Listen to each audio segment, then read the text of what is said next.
What's going on, people? Welcome back to the channel. Welcome back to Saeed TV. We are live for the MUFC Unfiltered podcast with my brothers, man like Double A and Flawless. By the way, it's not Saeed TV, it's Jamal TV still until we win some games, to be honest with you.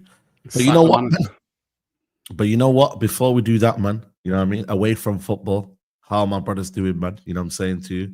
I know it's not great weather out there, but Double A, is life treating you well, regardless of Man United?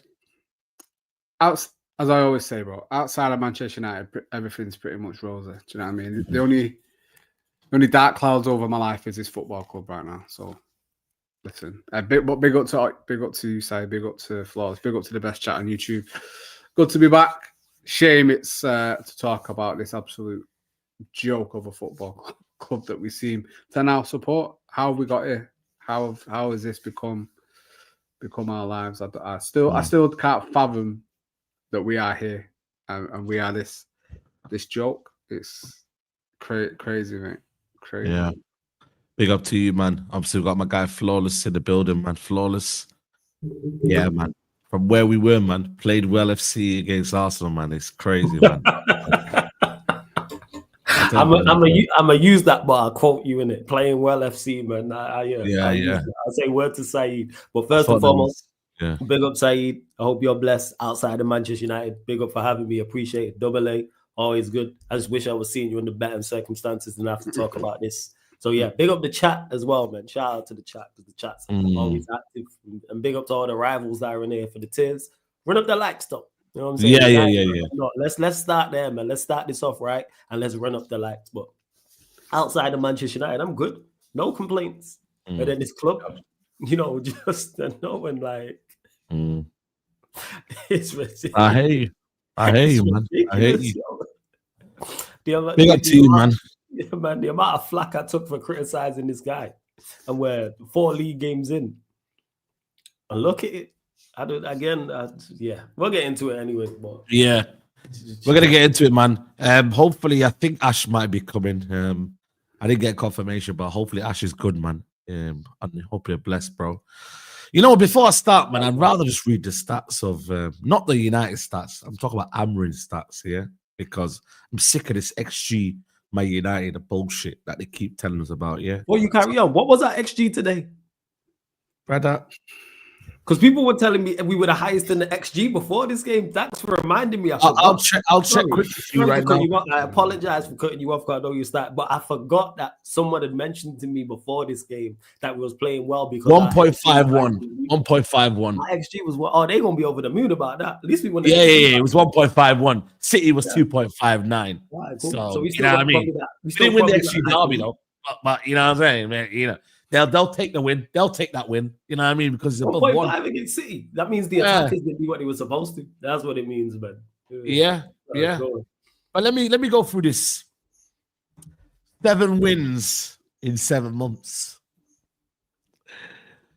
4 of those wins in the Premier League are against teams that are not even in the Premier League anymore.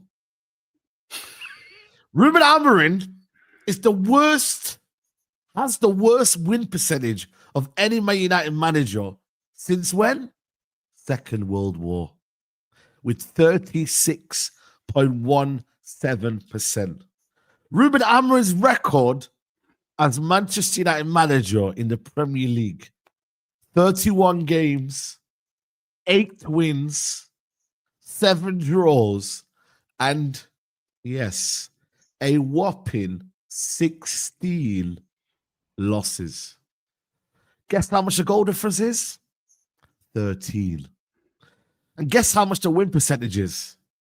25.8. Why the flip is he still here? Now, real talk, man. Let's just get into it. Why is this Obrigado still here? Why is he here, bro? Was he because he got good? Is he look good looking? Is he charismatic? Well, yeah. What is this Donny still here with this record, bro? I'm not lying, guys. The record's still here. How?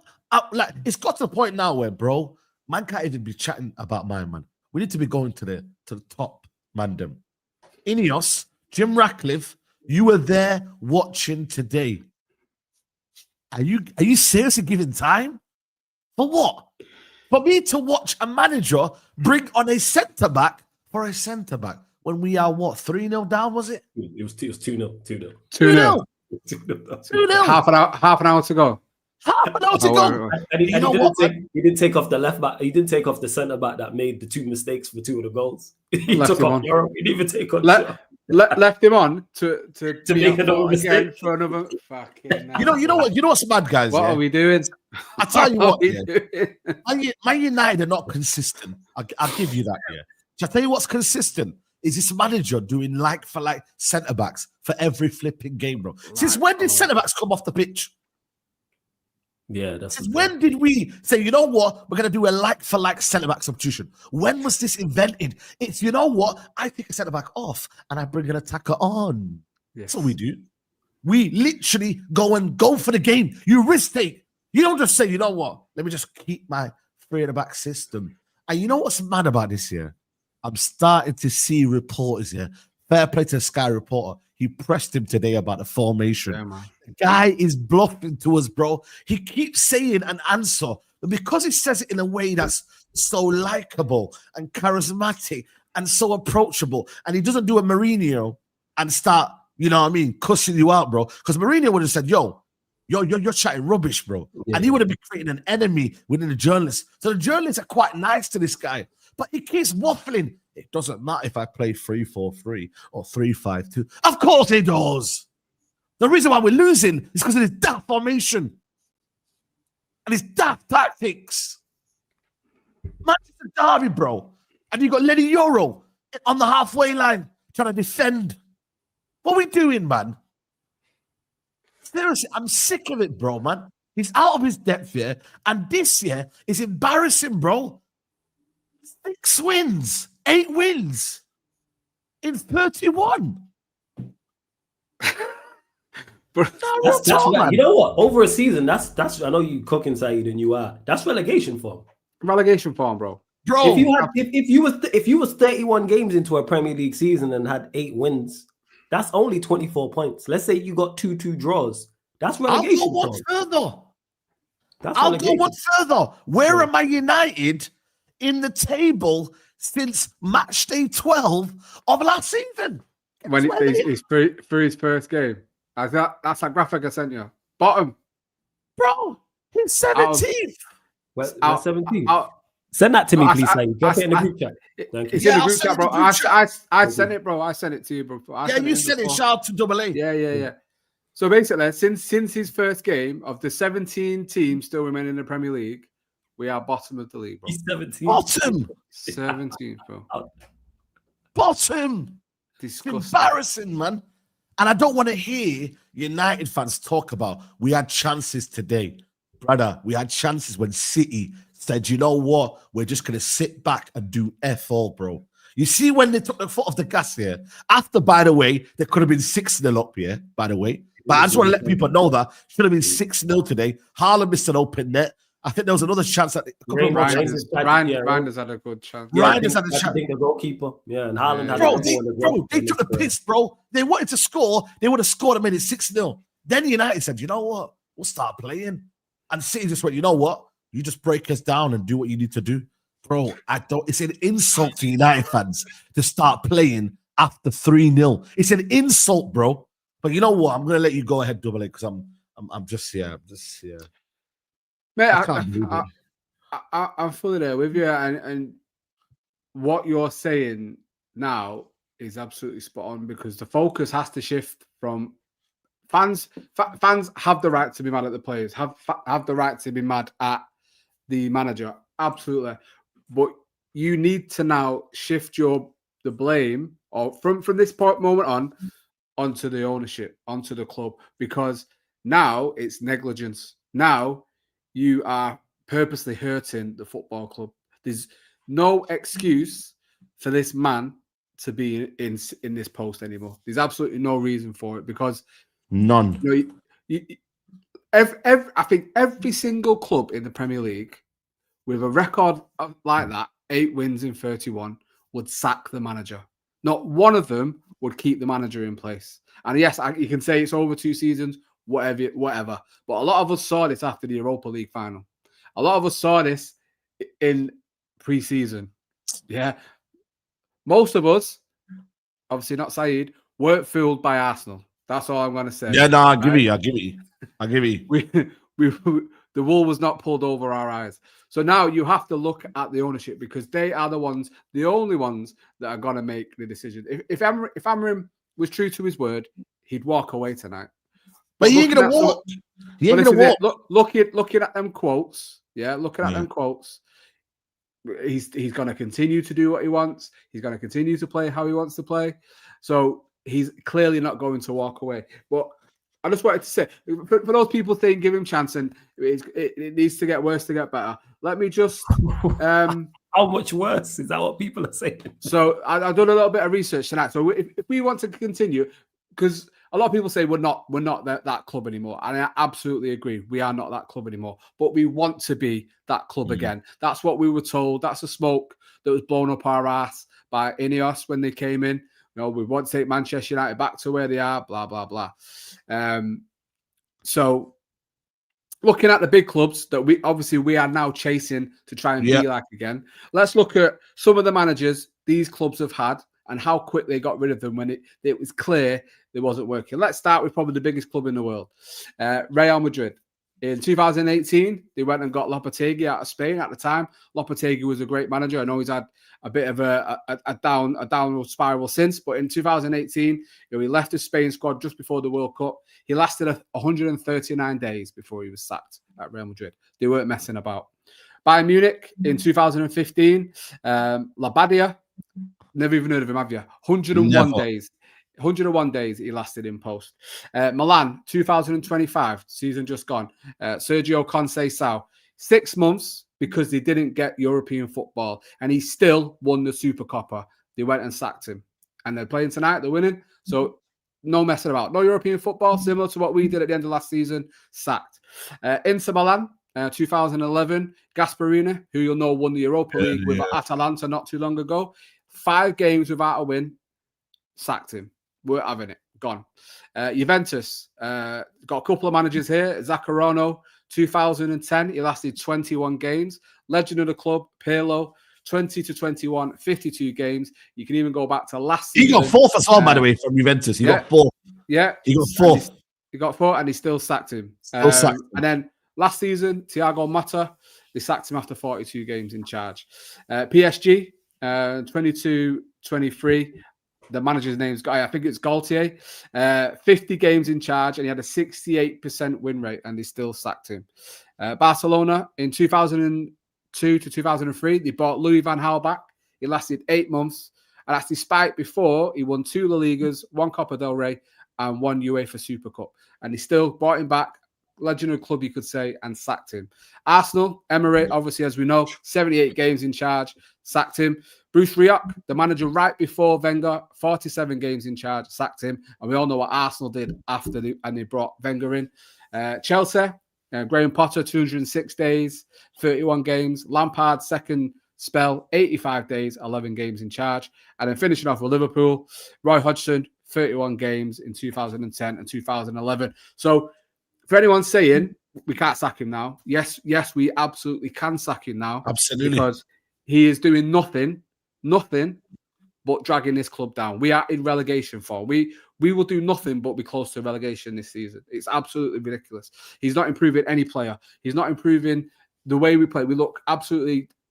I despair watching us. We are agonizing to watch. There's no cohesion. There's no confidence. There is no game plan. You can talk about how can we have 5 defenders and then Phil Foden can score a header in the box? Please tell me. Please tell me that's a thing that can happen. Luke Shaw can make 3 mistakes. He's still on the pitch. Like it's almost like he's doing it on purpose now. Every mistake, every decision he's making is almost like he's doing it on purpose. Because you can't tell me after watching Bayern Day for a year and a half or however long that Lemon should have started today. But Donnarumma can start. Donnarumma can start, by the way. Exactly. How bad could he be? How bad could he be? And by the way, That goalkeeper, you would argue Pep Guardiola would give Trafford another start, because I think he played all right against Brighton. I know they lost the game, yeah, but I think he did all right. You would argue, you know what? Let me go and give Trafford a game against Manchester United, because he deserves. Cutthroat. That's what it is with Pep. Cutthroat. Donnarumma is a better goalkeeper than Trafford. So therefore, I'm going to play Donnarumma. There you go. So it's a mentality. It's a mentality flawless. Even though today, yeah, I'm not saying the goalkeeper is the reason why we lost today. I don't think it was. But it's the mentality of this manager. He doesn't do things that are meant to be right. He doesn't. He does things his way because he's a stubborn and arrogant man. I'm not buying into this nice flipping guy, Amorim, bro. Yeah? I can be nice. Yeah? But I don't make good decisions, bro. And ultimately, you need to go, my guy. So this idea, yeah, of this nice gimmick from this manager, bro, is bullshit, bro. You know what I mean? He's playing a character because you know what? He feels like if he does this kind of soft approach here, things will get better for him and he'll buy people time. Like he'll buy him time. I'm not here for this, bro. You're doing things that are just pissing everyone off, bro. Just because you do it in a nice way doesn't mean it's a right way and doesn't mean you're wrong. It's still wrong. And this guy, that's what I'm saying to you, bro. It's about the principle of what he's doing, bro. The fact that he's bringing on a centre-back for the centre-back at 2-0 down, that's stupid, bro. What changed? What did Maguire change about our style of play? What did it change that was different to whoever else he did take up? What changed, bro? If anything, he just pushed us further back towards our own goal because we have to play further back. We can't play a high line with him. Yeah, exactly. If anything, so he's put us on the back foot even more. Like, and this is like everything that he's saying is right, mate. Like, look at the decisions he makes. Like, everyone that watches football, everyone that watches Manchester United, and it's the biggest crime he's making can see that Bruno Fernandes should not be in that midfield. Everyone in the world can see it. Kobbie Mainoo come on. Oh my God. Bro, if ever there was a something to slap the manager in the face, say, what the fuck are you talking about? Look what I'm doing, bro. He was composed. He was past, bro. He's showing exactly why this manager is. He's saying it's a narrative. Did you hear him today? He goes, "You guys are gonna paint your narrative, bro. Are you taking a piss, bro?" Man said it's a narrative that you can create after the game, bro. It's not. It's what he started it. What doesn't? He started the narrative by saying the only way that Kobbie's going to play is ahead of Bruno. Bruno can drop a stinker like today and yet be brought on, be kept on. So he's not really competing for a place, is he? He's not competing for a place. That's what he messed. Do you know what I'm saying? And him saying it's a narrative, he sounds like people who are hammering in the content creator space. That's if he was arguing against somebody who was backing the manager, they would say that. They would say, "Oh, you're painting a narrative about him." And this. This is where it's got to. These are the reaches that it's got to. People are Street Fighter. This is Dalsim type reaches. This is where we're at with it. When all of the evidence points to the manager not being good enough, and it's not just today. Because I know if I ask you two now, are you shocked by the defeat? You mad, angry, all these things, disappointed, whatever else, but nobody's shocked. Nobody's surprised by the performance. Nobody's surprised by the defeat. And when that happens, that's a relegation mentality. Relegation mentality. The championship and they're not good enough. They expect to get beat every week. That's their mentality. If you ask me, we're probably going to lose. Talk to Burnley fans, for example. Talk to West Ham fans now. They expect to get beat every week. We're at Manchester United and we are not surprised nor shocked by poor performances or poor defeats. And it's been this way. We learned nothing new today. Oh, yeah. That's another one, by the way. Lies with this manager. And Double A mentioned it. My guy Eddie mentioned it on the watch along as well. This is past incompetence now. This is just straight negligence. This is on the higher ups. Because how you can be adding talent and we're going backwards in terms of results is a problem. I am giving you better resources and better tools to work with. And you are getting worse results as a team. That falls on the manager. Yes, you can be mad at the players. I hear that. I criticize these players heavily, but they're not this bad. Thank you. Another stat, by the way. Another stat. 4 points after 4 matches. Man United's worst start to a league season since 1992. By the way, I don't know where it is yet, but why is it another. I don't get it. Like, is this stat just been broken or before? Have I not seen this stat before? The worst start, like, it's getting. It looks familiar. It's familiar, bro. 10 days. Like, how is that a new stat? The thing is, though, with that season, not to gaslight anyone, but we did win the league that season, though. So, bro. Yeah, man. See you later. That's a timeout. That's a timeout. That's a timeout, man. That's a timeout. Is that is he talking about the what was it? Was it the Alan Hansen quote? What was it? You never win anything. That was 95. 92, 93 was the first season, league we'd won in 26 years. Yeah. Here's a quote, by the way, from the manager. I will do everything I can for Man United. This is my message to the fans. I'm suffering more than them. I won't change my philosophy. If they, meaning Ineos, wanted to change, you change the man, bro. Are you taking a fucking piss? Excuse my language. Bro. You are taking more than liberties. You're suffering more than us. You are getting paid extremely well to do an awful job. We suffer for free. You are a millionaire off the back of this. The cheek and them comments there I was going to get to. Bro. He's asking Ineos to sack him. He's saying sack me. He's saying it, bro. Without actually saying it, everything he's saying it without saying it. If Ineos want a different plan, they need to change the manager. He's telling them to sack me. This is outrageous. Do you know when you look back, right, and you think, you know, how can I galvanize a fan base behind me? How can I G everyone up? How can I get everyone on side? Make them believe in what I'm saying, in what I'm trying to do, in what I want us to do. When you look back and the first thing out of his mouth is, we're going to suffer. The negative, they're pushing this narrative. He pushes a narrative of negativity, of suffering, of it's going to get bad. It's going to be awful. Don't put us in that fucking situation. Don't put us in that position. Tell us, I'd rather you lie to me, bro. It's going to be good. We're going to get there. This is what we're going to do. This is how I'm going to get us back. Make me believe in you, but you know, you look back for a manager to keep saying it's going to be awful. You know, I'm going to be shit. Basically, I'm going to be terrible at my job. You will hate me. You will hate me before you love me. I don't want that. Do you know what I mean? I don't go out on a date with a girl. I hope she's a dickhead first. I hope I really can't stand her, and then I'm gonna start to. But he's honest though. He's honest. Apparently, he's honest. You know what I mean? You know this word as well. Honest, by the way. You know the word honest. Like we've magnified it, and we've absolutely taken that word honest, bro. Like the word honest, bro. Like bloody hell, man. I don't want to hear everything. Not everything has to be honest, bro. Like, I just need to know whether you're getting results or not. I don't give a shit about honest and suffering. We don't want to suffer. It's an excuse. He's literally put it out there to say, yo, guys, we're going to suffer and I'm going to let you know what happens. He's preempting everything to make you feel like, yo, when it does happen, I don't feel bad about it. And this is what United fans did last year, and we fell for it. I didn't fall for it, but a lot of the fan base here felt for it. They said, you know what? Europa League, guys, Europa League, that's the main aim. And what happened was, we actually ended up forgetting that we were losing games, bro. Like this is a culmination of what's happened last season.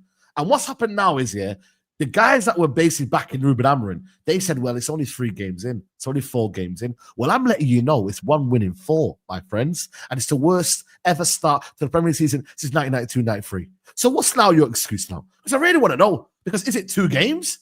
Is it last season? What is it? I'm just giving you the stats. I'm giving you the information. And I'm letting you know this is what it is. But still, it seems to be a bit of a pushback. What is it? You know the reason why I don't hit that absolute nonsense about it's only 1 win in 4? You know why? Because you always have to do this with these things. Imagine we would have won 4 games out of 4. What would Amorim and Innes have been saying?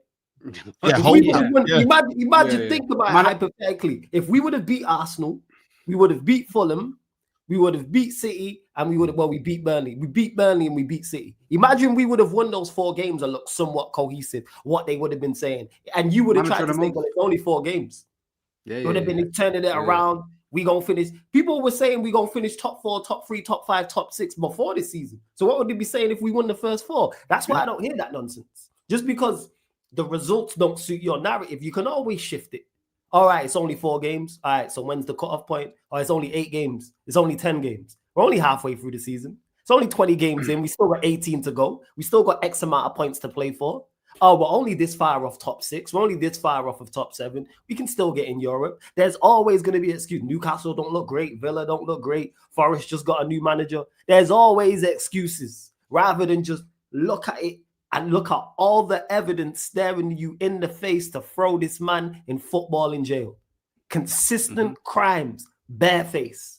Like, what are we doing here? That's why I don't hear the whole heap of nonsense about, oh, it's only 4 games. Look how we reacted to a loss from Arsenal. Look at the reaction. A loss. We lost to Arsenal, and people were hyping that up as a good performance. Telling me I'm negative and toxic, and we gonna turn this around and we're head on a stake. They were for a loss. So imagine we would have won that game. Oh, mate. All right, man. Okay. All right. Now listen, you deserve to say your shit, bro. I ain't gonna lie to you, man. Nah, listen, I felt like I saw something, but the thing is, I did mention to a lot of people. No, but the thing is, I did mention though that can't happen against Fulham, and it can't happen after that. I can accept that against maybe a team that on paper is better than us, but the reality is, okay, cool. What do you do now against Fulham? What do you do now against Burnley? And what do you do against flipping Man City, the derby, bro? Yeah, don't forget Grimsby as well. And Grimsby as well. That's where you need to see that, bro.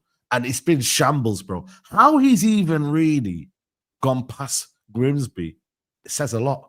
And what happens is, this is the thing where I feel like it's one of them where Man United fans have got this mentality of, and this is where you almost can't blame Ruben Amorim. You've got to blame the board. It's that you've been hit that many times, If I hit you again, you're just going to be like, you know what? It is what it is. So United fans have been hit that many times. They're just getting back up. They're not realizing, you're damaging yourself, bro. You're going to get into real pain, and you're going to hurt yourself. And that's where United fans need to be put out their misery. Say, you're getting out the ring. White flag is going up, man. Your trainers taking you out the ring. The idiots are not taking Amorim out of the ring. Look at Canelo last night. Got totally outclassed by Crawford. You see what I mean, bro? Amorim has been totally outclassed by every single manager. By the Premier League, By the Premier League. See what I mean, bro? Like, he was the weight class you did. Like, you reacted. You was in the Portuguese league. That was your weight class. You did very well. You jumped up a couple weight classes and you fell short. It happens. It happens. You won't be the first manager this happens to. You won't be the last. But it's time to say, hey, you know what? It's not working. Hold your hands up. It's awful. Hold your. And the thing is, if they did that, I'd go, cool. I'd rather you react to it. If you get the next 3-4 managers wrong, but you're quick to react, I go, all right, we need to assess why we keep picking wrong managers, but at least you are sacking managers when they need to be sacked. When they need to be sacked, yes. Like, because all clubs go through this. All clubs. Yeah, it's not only us. Apparently, it's only us, though. It's only us, apparently. Yeah. People do that all the time, which what bothers me. Like people say, oh, this is the worst Manchester United have been. No, it's not. Go do your history. You got Google. Go do your history, man. Manchester United have been relegated. This is my point. We went longer stint without the Premier League title. Same way all top clubs in this country have gone long stints without the Premier League title, gone long stints without a Champions League, for example. Same people want to point to Real Madrid. They went a whole 12 years without a Champions League, for example. These things happen, but it's about attempted. I'm all about intent. And their intent doesn't seem to be, all right, let's get this right. Sack this guy. He should have even took charge of the first game. Preseason hype, I remember that. We look different in preseason. I bet. I even watched it in preseason. We did. Bro, this is what I'm trying to say, bro. And my man has the nerve here to speak the way he's speaking right now, bro. Like today, this is a crazy thing about today, Man City weren't great. I'm not buying into it, man. You lot can cook me in the comments. Man City were not great. No, I'm saying it right now. They were not great, bro. But that's where my issue lies. Sorry to cut you off. Is who's the last team to beat us who actually played at their best? I was just gonna say, bro, no team has to play. That's where the issue lies. If City were at their scintillating best and they beat us, I go, all right, they're a better side. They were at their best. Nah. Sorry, go on. I was gonna say, we battered Arsenal and they beat us. We made Grimsby look like a Premier League team. We did. Why is no one making XG in the stats today? Because our stats today, I think, were better than the game against Arsenal, or close to, from an attacking standpoint. Yeah. Because there was a couple of open nets been missed. Yeah, so why we not? Because we lost 3-0 and not 1-0. Yeah, exactly. Yeah, basically, yeah. That's what the man thing is. Yeah, like people will be waxing lyrical. I think only to be fair, yeah. I thought Haaland was different gravy today. I felt like he was a handful today, Haaland, yeah. But at the same time, bro, I didn't see them like doing things where I'm like, wow, that is unbelievable Guardiola football. I've seen better Guardiola football. I've seen better teams play, from Man City. We made errors today, yeah. But I think these errors, guys, are down to what's being said, what's being told. We're gonna cook these players. Don't think we're just gonna talk about the manager all day. We gonna cook players today. We gonna cook today about some players, bro. Yeah. But ultimately, bro, if I'm seeing Lenny Yoro step into midfield, if I'm seeing Mania just all over the place, bro, and the whole team is suffering. If I can see, yeah, there's everyone's playing well, but it's one or two. I can understand that. Say, you know what? These two are dragging us down here. Let's take them off. But bro, everyone didn't play well today. I'm not even gonna go and say, okay, Kobe Mainoo's cameo was excellent. I thought it was quality. But at the same time, I'm not gonna be like, yo, the whole team was bad. And when the whole team is bad, who do you then blame? The manager. What's coming from the sidelines? Absolutely. Yeah. Because the book stops with him, because when the whole team's playing well, who gets a lot of the praise? Manager. His whole team. That's why I'm not hearing this where people try this other side stuff. Look at it on the flip side. If United were flying, he would be getting credit, and deservedly so. So when United are performing diabolical, guess what? You have to hold the flag because you are indeed the manager. And City, they weren't good today. Were they the better team? Yes. Did they thoroughly deserve the win? Also, yes. But that's also what irks me, is the fact that teams don't have to be at their best to beat us. Teams don't. They'll play team with not as much with less talent than Manchester United and have a tougher game. 100%. And they play Arsenal next week. They play that against Arsenal. They're getting battered. I'll be real with you. They play that against Arsenal next week, at the Emirates. They're going to batter them, and I think they will do. I think Arsenal will convincingly beat Man City, because I tell you what, man, Man United had a few gaps where they were trying to do things against Man City, and cool, it didn't pull off here, but they weren't great, bro. They were giving the ball away. There was players that were missing today. I was like, bro, okay. I don't think they exploited our midfield in the way that I think they would have done. But at the same time, it's like, bro, I just think for me, we just played a way that was never really gonna hurt them. Sesko, anonymous, cool. There's things about Sesko's game that, in terms of trying to get on the ball, link up play. In the air, I needed to be a bit more present. But at the same time, bro, he's been stifled by what's around him. There's no link up. There's no players next to him. There's no players trying to find him. He had one ball over the top in the whole game, and that was a difficult chance to take. So when I look at these players, I'm like, yo, I could cook these attackers and that. And some of them, today they went missing. But at the same time, bro, they're getting the best out of Doku on the left-hand side. Phil Foden's finding little pockets here and there. They're doing that because they appreciate the system and they like to play in that manner. We are allowing our players to suffer, quote-unquote, the manager, in this system, which doesn't work. Why are we suffering? Because one person wants to make us shit, bro. Why? Because he's stubborn, bro. And the fact he won't... I said this all the time. If you can't adapt in the Premier League, you get found out very, very quickly. And it goes for managers and players. You have to be... You can't... He's not even reactive. That's the worst thing. He's not even reactive to anything. Because what made him think, do you know what? It's 2-0. We're still in this game. Let me put on Maguire for Yoro. That's the change that we need. It's not reactive in any positive way whatsoever. He does that first half.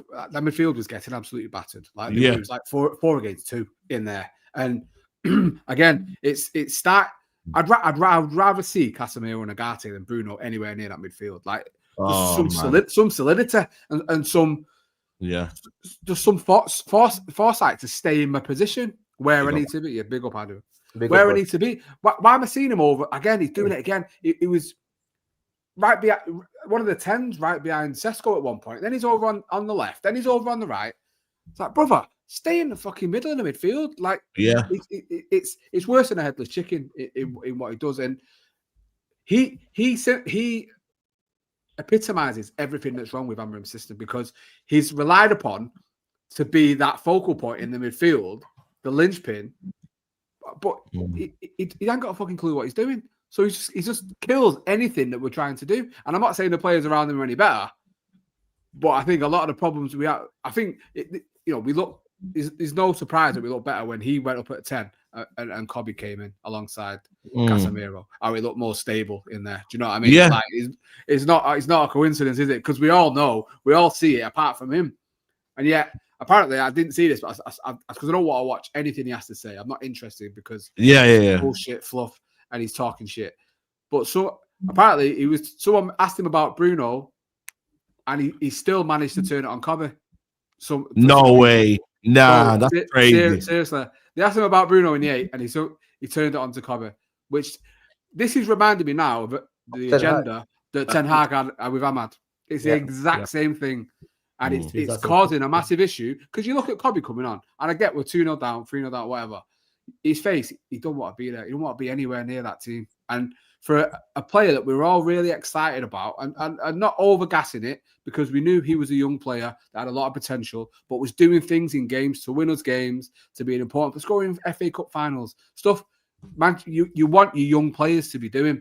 How he's gone from that to not being able to start in the midfield over Casemiro, Garte, and Bruno is a crime against football. And he should face serious charges. Like, it's horrendous that we're having to suffer through this again and again and again.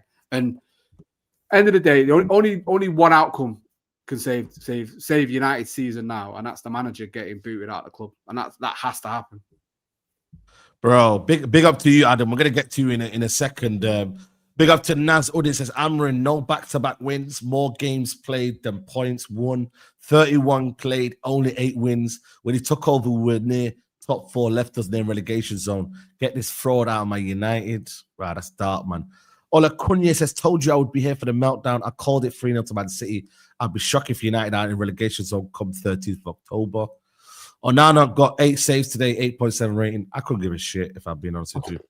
Oh, big up to you for the super chat, man. Abdaziz said, big up Saeed and Pano on chat. Turned it off after 2-0. You don't know United till Amorim gone. I'll enjoy my holiday beach and the heat these weeks. Hit the likes. Bro, I'll tell you what, man. If you got that, I wouldn't even worry about my United. Eagle Eye, big up to you. Said, big up, guys. Glasgow changed our formation, made it work. We played the same formation. Is the issue the formation or the players or both for you guys? We'll get into that as well. Sky better put a section for the next United manager. Glasner, Southgate are the 3 favourites. Smash the likes.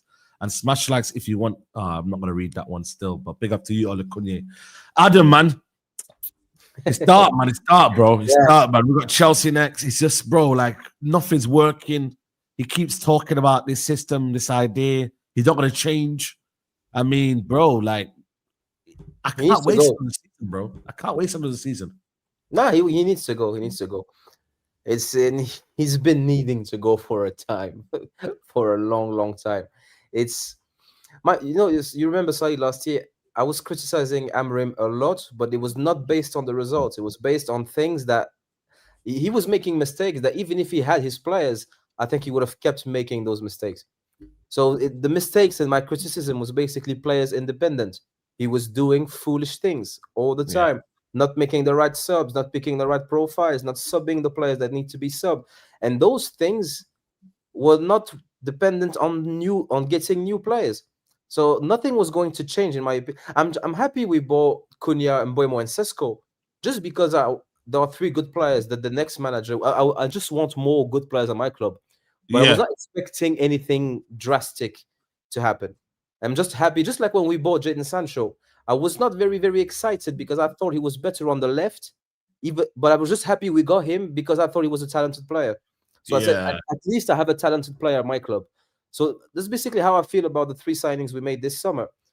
But to be honest, it was so bad because of the manager that I just hope we get rid of him soon enough so that we don't like the new players don't get infected by whatever we have going on here. Yeah, facts. So I hope we get the change quick. We needed to sack him weeks ago, to be honest, and months, because after the Europa League final, he needed to be gone. He needed to be gone before that. And this is what happens when you keep lowering the standards now. At some point, he's going to win back-to-back games. I hope so. And people will say, give him time. You can see clear progress.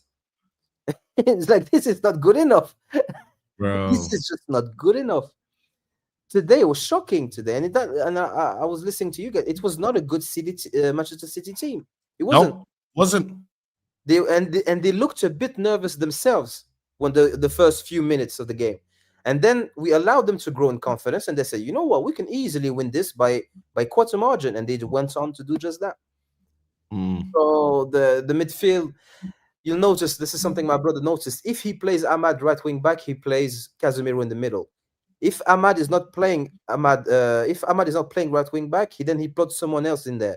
The fact that he has an attacking wing back, that means he needs Casemiro there. So we have a manager that is so dogmatic that one player playing in a position depends on another one playing somewhere else. Wow. Just deep how mad that is. I didn't even notice that, I didn't notice that kind of pattern there. That's crazy. Yeah, I didn't notice it as well. And then I looked at it, and my brother noticed it. I was like, you know what? I think you might be right on this. So we have a manager that if he has an attacking wing back, the midfield player next to him has got to be more defensive. So that's why when Bruno plays there, he has Dogo, who's less attacking than Ahmad. But if it switches, and then he has to put someone like Dallo or Mazraoui or something like that, everything depends on the other. But the thing is, if we were winning with one combination, I would understand it.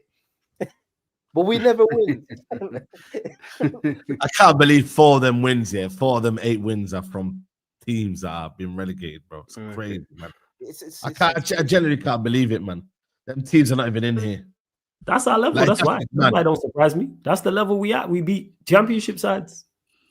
Yeah. And not even convincingly, because some of them games were struggles. Like some of them games were struggles, bro. Ipswich Town we really struggled on the line against Burnley, bro. Yeah. Burnley. Yeah. We struggled against Burnley, bro. It was the last them man celebrating. You see the way they were celebrating, by the way, the players, bro. Yeah.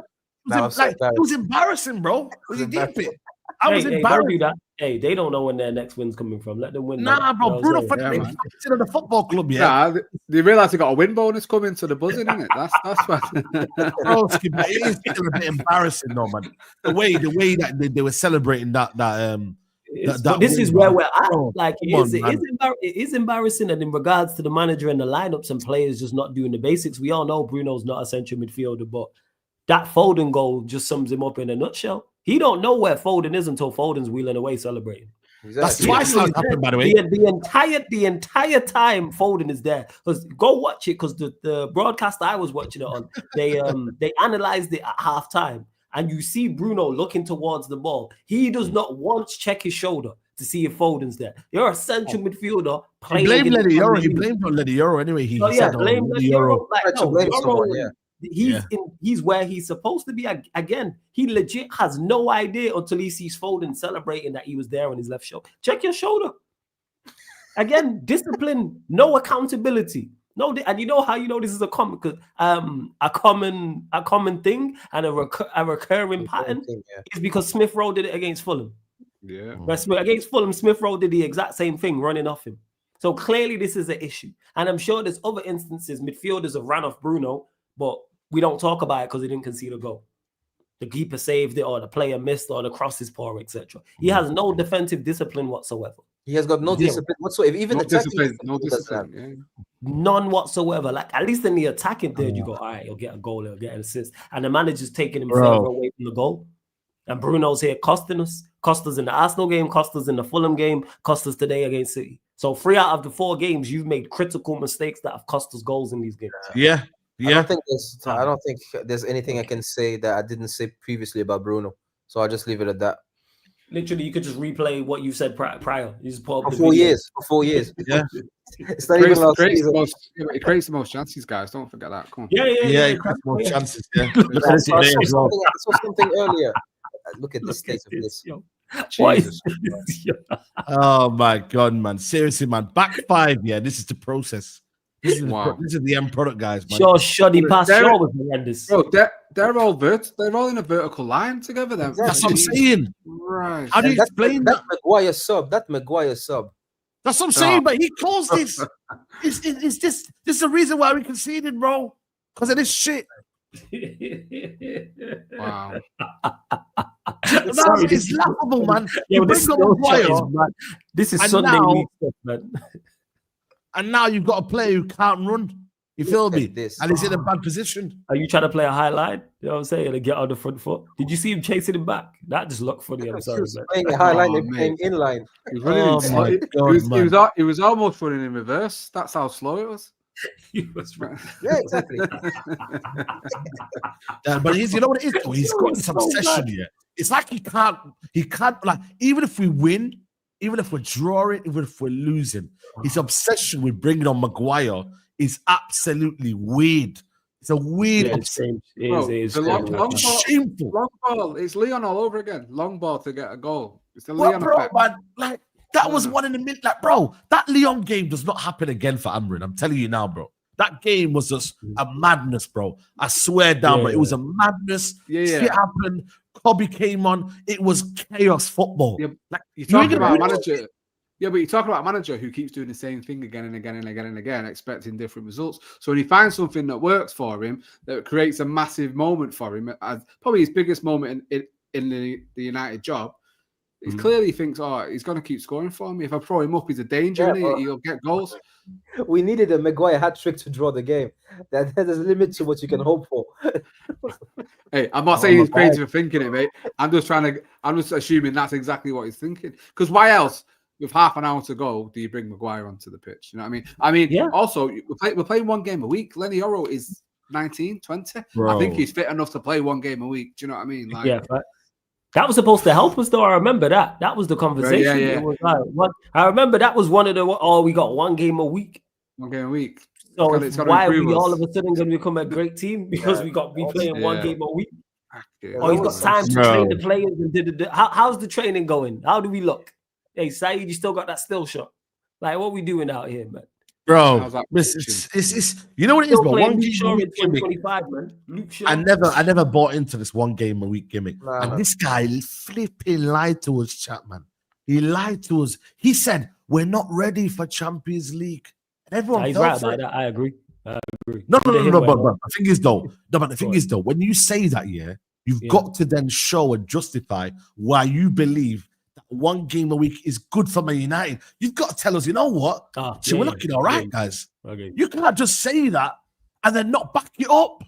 He hasn't backed up. This guy said something without even allowing the results to like let gel and marinate. You say that, when it's October, November, and you're cooking and your life is good. You don't just say that beforehand. Again, it's another Amorim tactic to say, yo, guys, we think this is going to be good, so accept this decision, accept it, put it, like get it into your brain. When we can't play Champions League football, we can't play 2 games a week, bro. He's telling us that, so he's basically telling the whole fan base. So then they're programmed to think, you know what, guys, one game a week is right, man, it's right.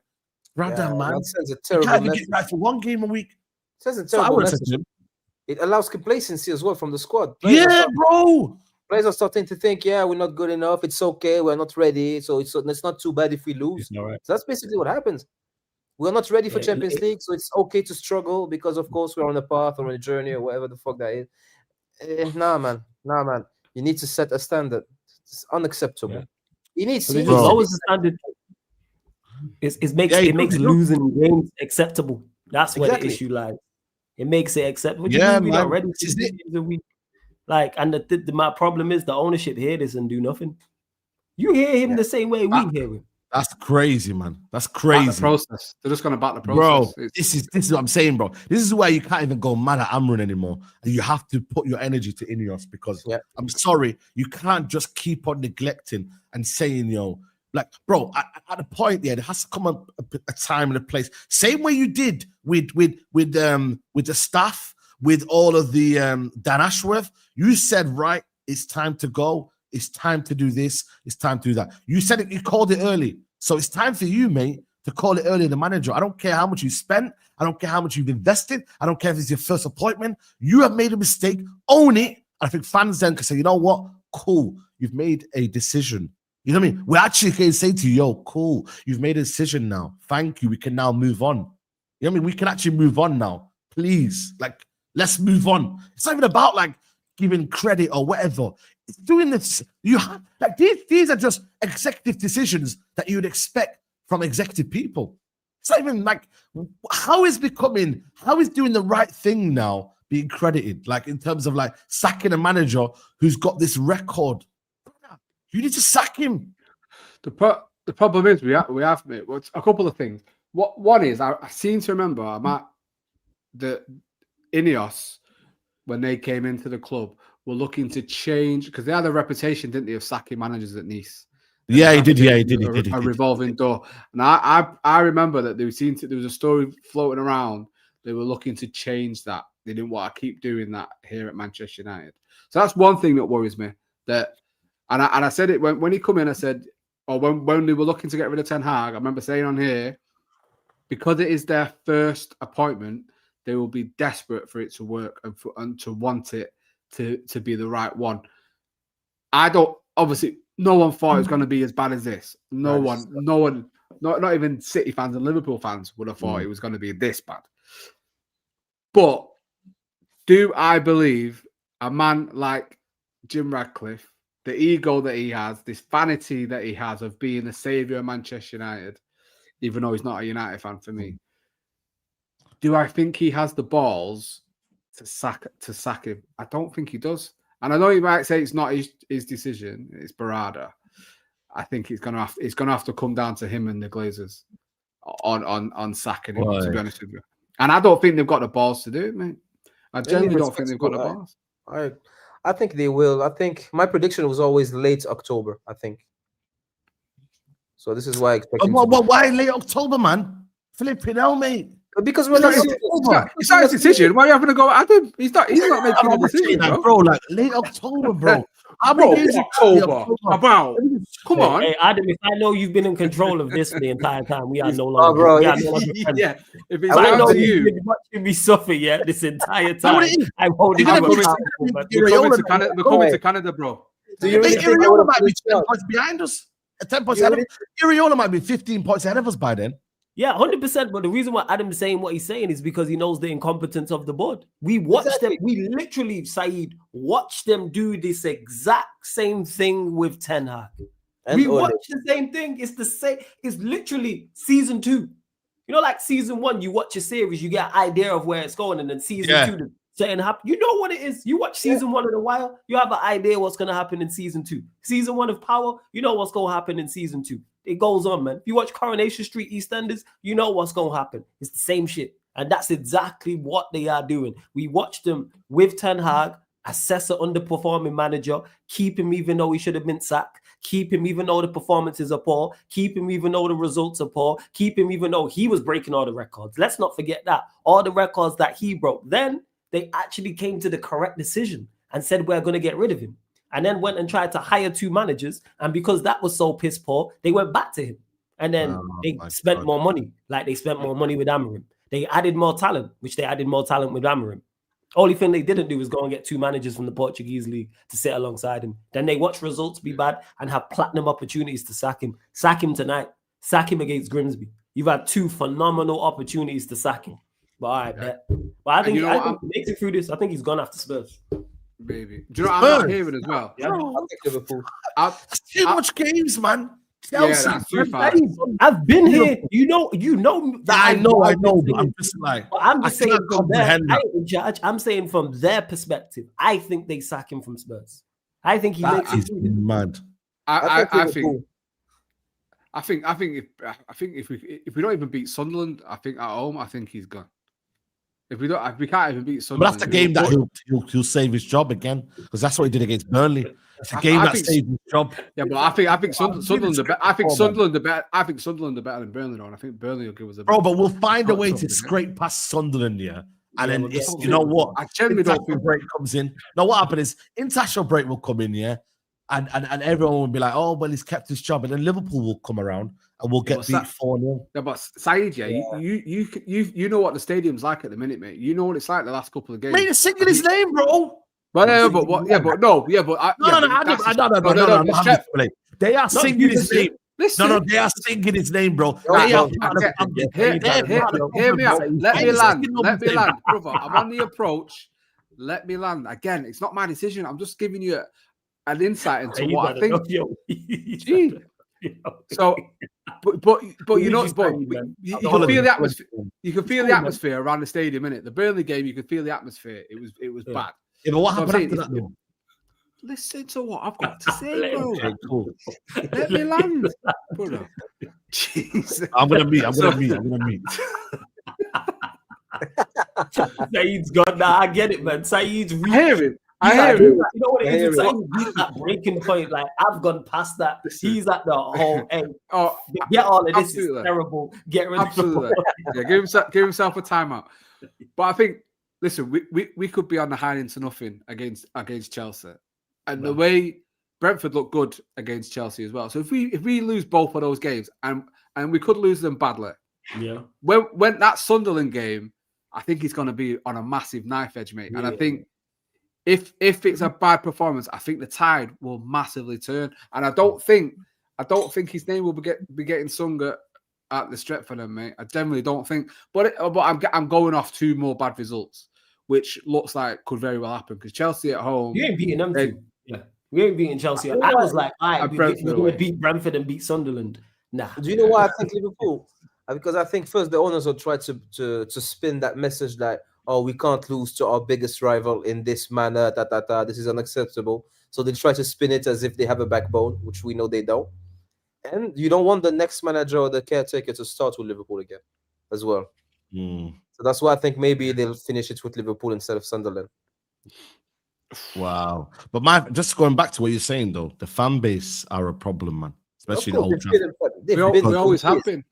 We are a big problem because I'm sorry, man. Like, you cannot be singing the manager's name, bro. Like just because we beat Burnley, bro. Like, is that where the standards have become, man? Like, seriously, you scrape past Burnley and you're singing the manager's name, mate.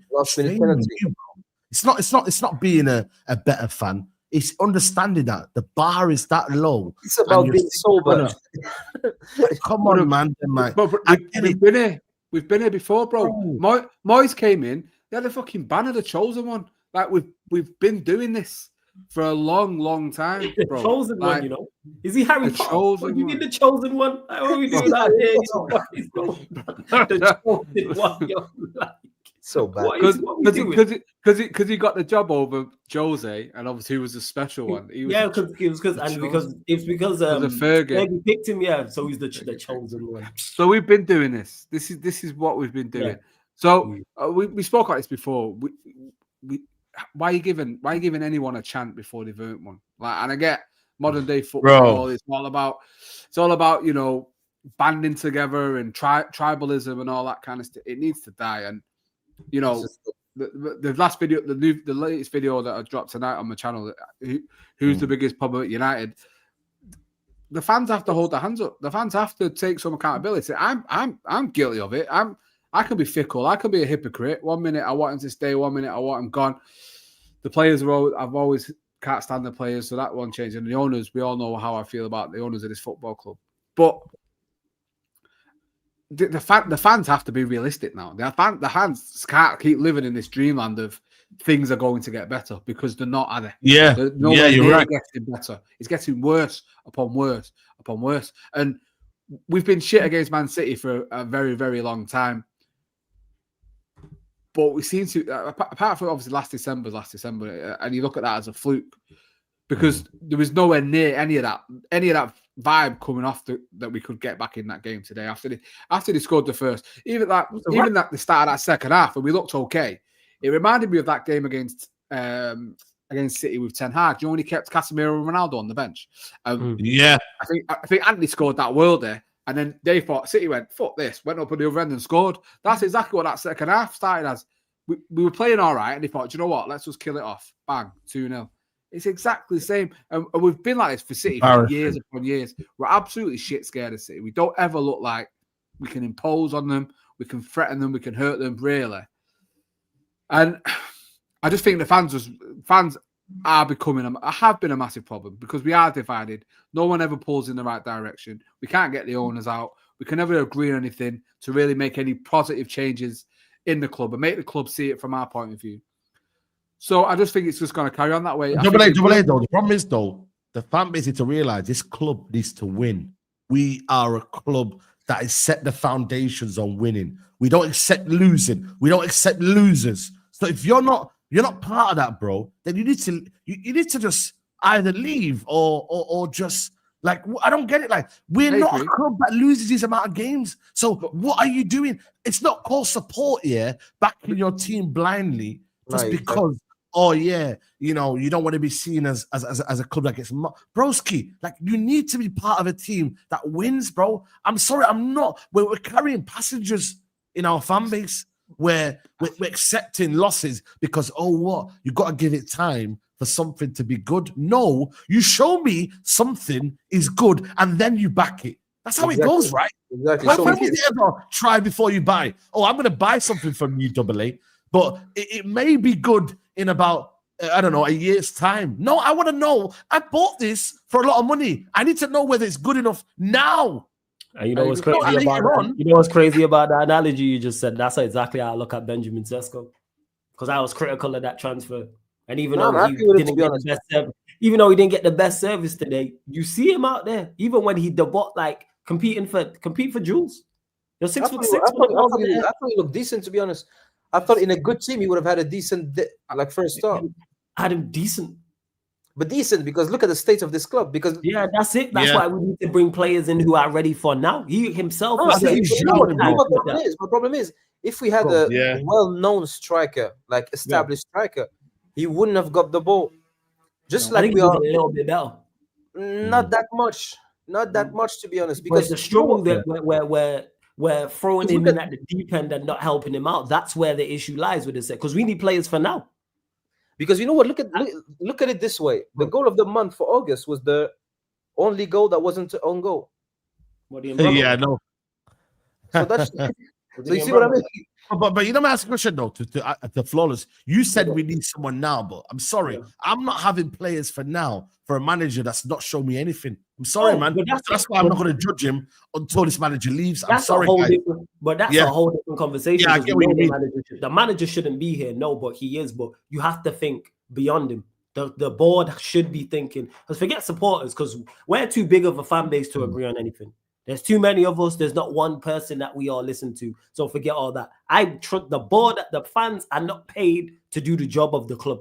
We're not paid to do the job of the owners, the job of the directors, the job of the hierarchy. If they do what they're supposed to do, 99.9% of the fan base is going to be happy because we're winning games and winning trophies. So that falls on them. So I'm saying look beyond him. Sesko was not it to me beforehand. I'm not judging him and saying he's not good enough. I'm saying that the situation we are in, we don't need players adapting. We don't need any form of unknown quantities. We don't need players who are dealing with the pressure of the Premier League and don't know what's that like. As much as Mbremo's not been good, why was he the brightest attacker today? Why was Ahmad bright when he went to wing back? These men are here for now. Yeah, as much as they weren't good enough. Ahmad was brighter because he was deeper on the pitch. So it's easier to get the ball. This is the problem when you're the furthest man on the pitch. We had it with Cavani. We had it with every striker we've got. The problem we had with Rasmus and other Garnachos and those is we know they aren't good. When they get the ball, we can see they aren't good. With Sesko, it's not the same. Maybe it will be a bad signing. I'm not saying it's guaranteed to be a good one. Bro. It's just that strikers... Let's focus on Luke Shaw. Let's focus on Luke Shaw, by the way, because I feel like Sesko's like Luke Shaw. We have to. No, real talk, bro, because the fact that we're talking about Luke Shaw in 2025, is absolutely criminal, guys, man. This guy, bro, today, horrendous, bro. And it's like, bro, the manager called him world class, by the way. When? He's not even a joke. He called him world class, chat. I mean, I can't believe that. World class. He hasn't got a clue what world class is. Broski. And it's like you're 30 years old now, yeah. You've been here for 11 years, and that defending today is diabolical, bro. Diabolical. He's finished. He's been finished. Listen, he should have gone 4 years ago, maybe even 5. If we're being on ourselves, I think Mourinho should have went when Mourinho came in. Should have went. He's a treat. That's the thing. You know what? I just spent an entire month in Morocco, Saeed, eating 4 heavy meals a day, and I look thinner than this guy. Bro, it's crazy. That's mad.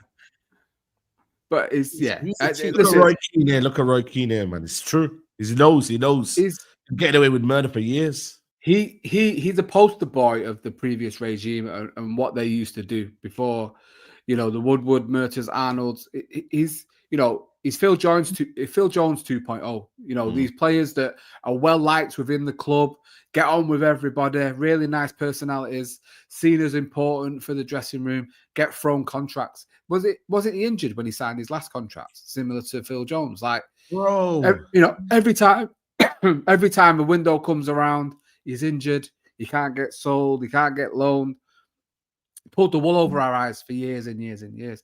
And the fact that we are here, like you said, in 2025, and he is starting games for Manchester United, knocks me physically sick because I don't even acknowledge his existence, mate, on the pitch now because I just can't be asked. What's the point in him? Just a waste of time. Like I said, Luke Shaw opens up about Ruben's impact on Man United's mentality. I can tell a lot about his impact. No struggling anymore. What impact? What impact? No. But look at this. He said Man United are aiming to win the Premier League.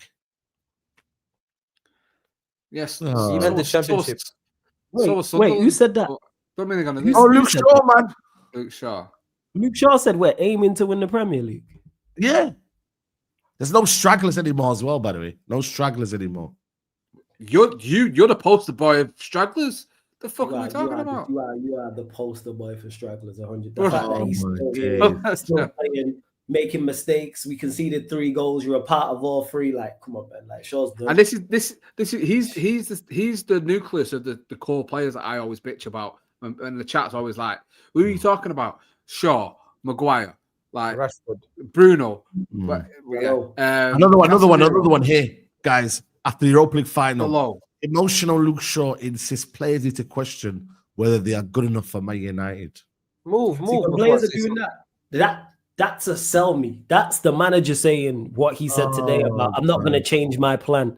Like once players start having strong self-doubt like that and say it publicly, privately it's bad enough, but to say it publicly lets you know he's not good enough. He should have been sold that minute. All right, we need to get him off the books.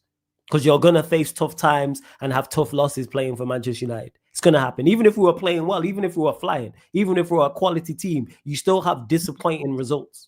You still have extremely emotional, disappointing results as well. You're going to lose in quarterfinals and semi-finals and finals. Just law of averages. So the fact that he's saying that tells you all you need to know. Do you know how big a gap there is between winning 2 Premier League games in a row and winning the league? It takes 15 years to bridge that gap. If not 50 years. You need to win many back-to-back games to challenge for a title. Shocking. I don't know, man. It's just one of them where it's just like it's embarrassing, bro. Like, you know what I mean? I just feel embarrassed, bro. Like today, like I said to you, man, like them chances came when City just said, you know what, we're parking the bus, we don't care anymore. And it's like you bring on Kobe Mainoo, the best player in the middle of the park, bro. Apparently, you see what he's saying as well? He keeps talking about Vitinha. Did you see what he said about Vitinha? Vitinha wasn't that great when he came to Wolves, so you got to give him a bit of time and whatnot. Yeah, you not hear him say this, guys. And then he plays for the best manager in the world in Luis Enrique, if you ask me personally. And then he becomes one of the best players in the world. But I don't get it though. Vitinha wasn't playing in the Euro final and dominating games at 20 though. No disrespect, yeah. Players develop at different times, but don't change the narrative though. Don't change the narrative, man. He's talking about Vitinha, man. What are you talking about? Seriously, you need to stop asking. No, be seriously. No. He said this. Amorim or Mainoo not being a starter for Man United. Sometimes it's a coach's opinion. I remember Vitinha wasn't playing for Wolves, and now maybe he's the best midfielder in the world. The way I play is completely different from the previous managers. I watched a lot of Premier League games. Sorry, start the quote again. Sorry, my bad. Say that. Okay. He goes, Amorim on Mainoo not being a starter in the Premier League. He goes, sometimes it's just a coach's opinion. I remembered Vitinha wasn't playing for Wolves, and now maybe he's the best midfielder in the world. The way I play is completely different from previous managers. I watched the Premier League matches, and you could really feel that United was a transition team. Kobe was the only one calming the game down. Today we have another player who calms the game down.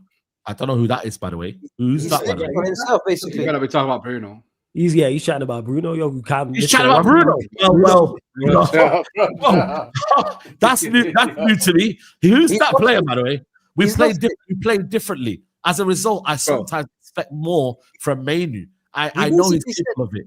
He basically said that if Mainoo had a better manager, maybe he'd be a better midfielder. Reading between the lines, he's saying that he doesn't rate Kobe for me there. Yeah, he carries on. Let me finish off. He goes, maybe if I play him more, it'll be hard to take him out. Sometimes it's not fair, but I follow what I feel.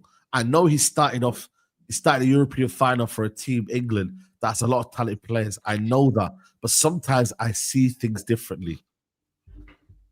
He don't rate him. Simple fact. He don't rate him, bro, and that's the problem, innit? And we're going to lose him. Go ahead, bro. No, go on, bro. Those comments don't make sense. He's basically saying that if Kobe had a better manager, maybe he'd be one of the best talents. So he's basically stitching on himself, like he's having a go at himself for not being the manager to make the best out of Kobe. Or am I getting this wrong? That's what it sounds like. That, and also to what Double A's point, he's basically telling us, which we already know, he don't rate Mainoo. So exactly. You don't rate him. Like, simple as that. It goes to show, and I know that without the manager saying anything because he don't pick him. It's a team that's struggling. You struggle offensively. You have someone who's offensively talented. Who's done things. Sorry. Don't do that. Amorim speaks better English than me. Don't watch that, man. Amorim he's better English than us. Tell me language better and then tell me he's a poet. Language barrier. We know what it is, man. And he's trolling with that comment, but big up to him. But yeah, we know he don't rate Mainoo because he don't pick him. For manager, consistently doesn't pick a player, guess what? Doesn't rate him. We know he rates the low. You know why? Because he consistently plays the low. What's that? Same with Bruno. Same with Mount. These players are fit, they play. No doubt about it, no question whatsoever. He don't rate Mainoo, he don't rate Xerxes and these players like that. I don't think he rates Sesko. If everybody's fit, Sesko don't start today. If Cunha and Mount are fit, they play. That's his front three. Yeah. Took 2 injuries for Sesko to get in. Because I think if it was just one injury, I think he goes Ahmad and Bremo and Cunha. Oh, man. He doesn't rate good players, actually. So look at Xerxes as well. Yeah, he likes the energetic players who run around. Bruno. He likes Mount, chaotic players that don't win you games. So that's lovely, that. Yeah. Let me get these super chats in. 8 wins in 31 games of Premier League. This man shouldn't be sacked. He should be arrested. Bloody hell. Big up my guy Gareth, man. Apologies before I didn't read your super chat on the watch along, man. It was just madness that was going on. We're not getting more than 6 points after 7 games. He's gone by Liverpool. Why is even there a song for Amorim? He did nothing, bro. I'm not gonna lie to you, bro. It's crazy when you deep it, bro. Paddy says, do you trust Ineos getting the next coach? If it's a no, why sack him? You flip-flop at Ineos and this captain is in our team. Focus on Ineos, Norden top G. And looking forward to this emergency meeting next Saturday for this crying session. Bro, Chelsea, man. That's crazy, man. But yeah, that really and truly, though, like I think Iriola's got a release clause. But again, would he leave Bournemouth? I don't know, but I think he would. For me personally, I think we still got. I think we can pull managers still. And I was going to say back to this. I don't want to hear any of this nonsense about we don't have the money because we got the Hoyland loan coming. Facts. We got the Garnacho money. So we should be able to sack this manager and bring a manager in. I don't want to hear anything. Right? And I think will be coming back though, so we have to pay his wages again. I mean, at least this season we've saved 17 million. So that's 17 million. Yeah, because Barcelona fans are starting to discover what Rashford is. It's hilarious. We've been suffering for years. They've never seen anything quite like this in Spain.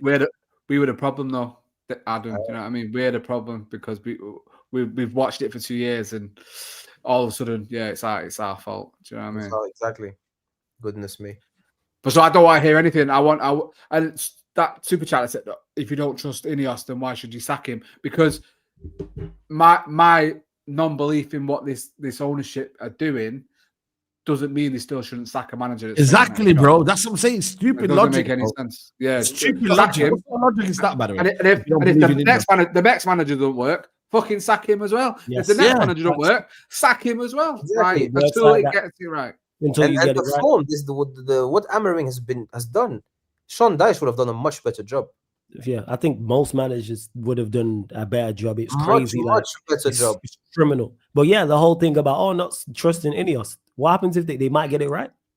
Yeah, exactly.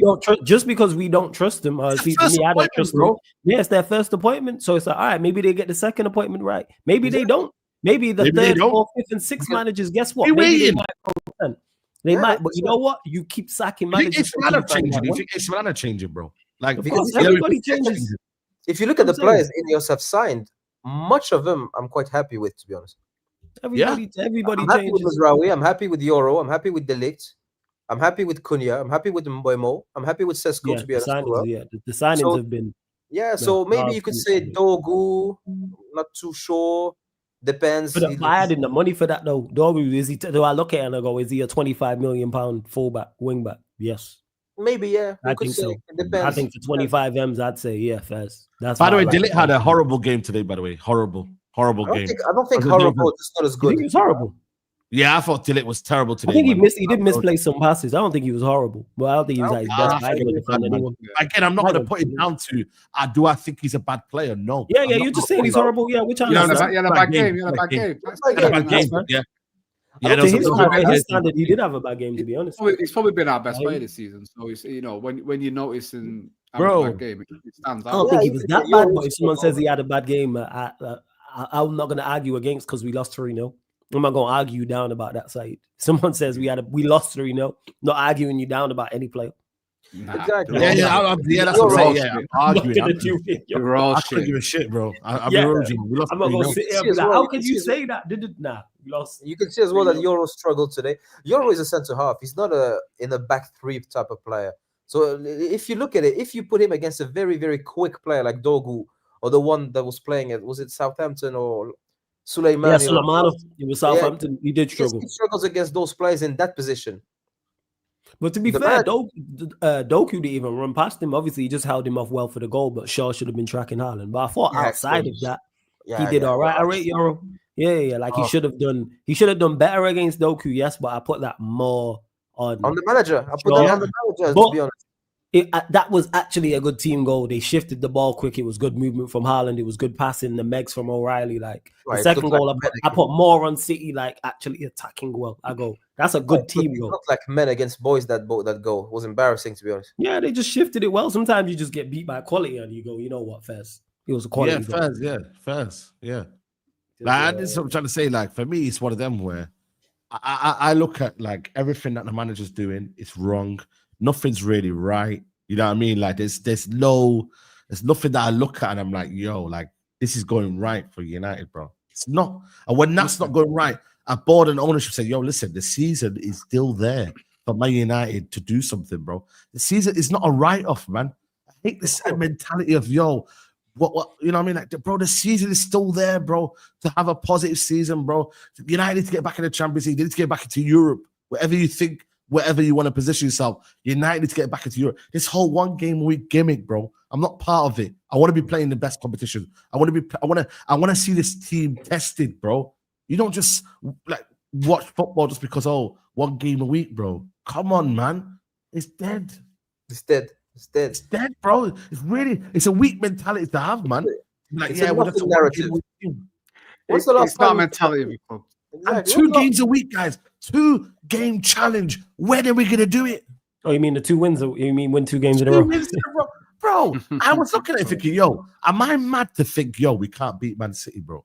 Am I mad to think United can't just beat Man City away from home, bro? Against a team that has been beaten by Brighton, beaten convincingly by Tottenham, Man United can't go there with a set of tactics to say, you know what, we're going to make sure you're the team that loses 3 in a row. No, but you know what the thing not is? in these circumstances. Let me ask you, man. No, I genuinely think this is going to happen before Adam goes. I think he gets sacked without winning 2 games in a row.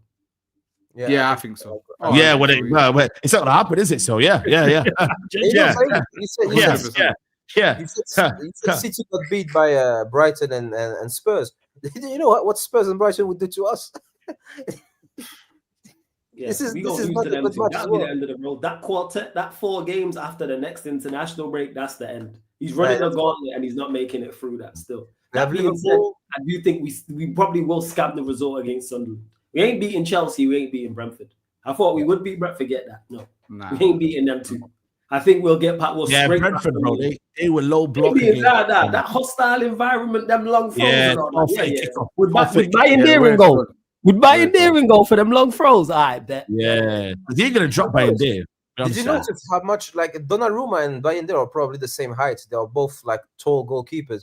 And one looked tall and the other one looked weak. Yeah, I know. He was like a dominating presence. That's why. Exactly. That's why I wanted him. That's why I wanted him. If I'm being honest with you, I wanted him. But you know what? I remember when we got Bayern Deering, I saw a clip on Twitter going on. And I couldn't believe it because it was shocking. Like, no way we just bought this guy, like based on this comp that I'm seeing. And it turned out to be true. It's shocking. Bro, it's terrible, man. Like I said, for me, it's one of them where now this system, like the 3-4-3, has no benefits to what we're trying to do, man. Like, it's not getting the best out of the players we brought in. It's not getting the best out of the striker. It's not getting the best out of midfielder. The wing backs are still not doing what they need to do. Like, the centre backs are still conceding. But we got -3. Like, even if you said to yourself, let's say, for example, we were tough to beat in this 3-4-3. Let's say, for example, we were a team that were organised and we drew a lot. Imagine if we were a team like Van Gaal. We played this system, but we drew a lot of games, but we didn't lose that many. We just drew a lot. You'd be a bit more understanding of things and be like, you know what? Okay, cool. Yeah. I can see what's working. We just need to find a rhythm up front. You feel me? Like, we just need to find, like, you know what I'm saying, bro? Bro, this 3-4-3 goals. He's got a -13, is it? Overall? I forgot what it was. Like, it's mad. -13 is crazy. -13 in your whole tenure. Already -3 now. It's crazy. Okay. -13 is absolutely nutty. That is unforgivable. It's horrendous. Yeah, it's on that. People will still. I'm sure. You know what? There will be people still backing it. People really just gonna die on this shit. Like, all right, cool. You can die on this. Bring back Ten Hag, man. Even he wasn't that bad. See what I mean? You know, I'm not messing around with the timeouts. Yeah. Adam, if you say this like that, you're getting at least a 10-second timeout. I wouldn't be probably, but that's okay. Yeah, bro, like broski, like yo, come on, bro. You know what I mean, bro? No, this crazy, is the time, bro, man. I was telling the ref, like, bro, I want to listen. I want to see what this Marcel's got to say on Wednesday, man them top, because boy, is he back? What is he back in Amorim? What's he saying? Like, what's his overall stance? Give him 10 games, man. He's still saying. What did he say? Like, give him 10 games. What did he say? He can actually see where he feels like it's wrong. So he says, he'll say something like, and the chat will back me up on it. So, you know what? I can see where you guys are coming from. But still, I still back the manager. So he knows what the problem is, because he's so indoctrinated, with backing managers and giving it time, he won't see what's in front of him. Like, big up Marcel. It's like, bro, like, you're being ignorant to the situation. He knows where. You know what I mean, bro? Like, he knows, yes. From when he's saying that, where you are coming from, I'm just going. Tyrone, man, you can talk all you want on the group chat, but sorry, man, I need you to talk now. What did Tyrone? What's his overall? He's sitting on the fence like he always does. Tyrone, really? He sits on the fence in his ass. Yeah, man. Bro, I'm sick of this, because he'll sit there and be like, you know what, man, I hear you, bro. I think he's bad manager. I think he's man. I think this, that, the other, and then later on, when everything goes well, he'll be coming out, start saying, you know what I mean? So this is what I'm saying. This week when I talk to him, I need to hear what you are backing. That's all I want to know. What are you backing? Please just give me what you believe. Not what you hope, by the way. I don't want no hopeism. Yeah, exactly. Because they'll say, yeah, yo, based on this, based on that, yeah, I think Man United will get better. No. Show me what you've seen and You're what working out.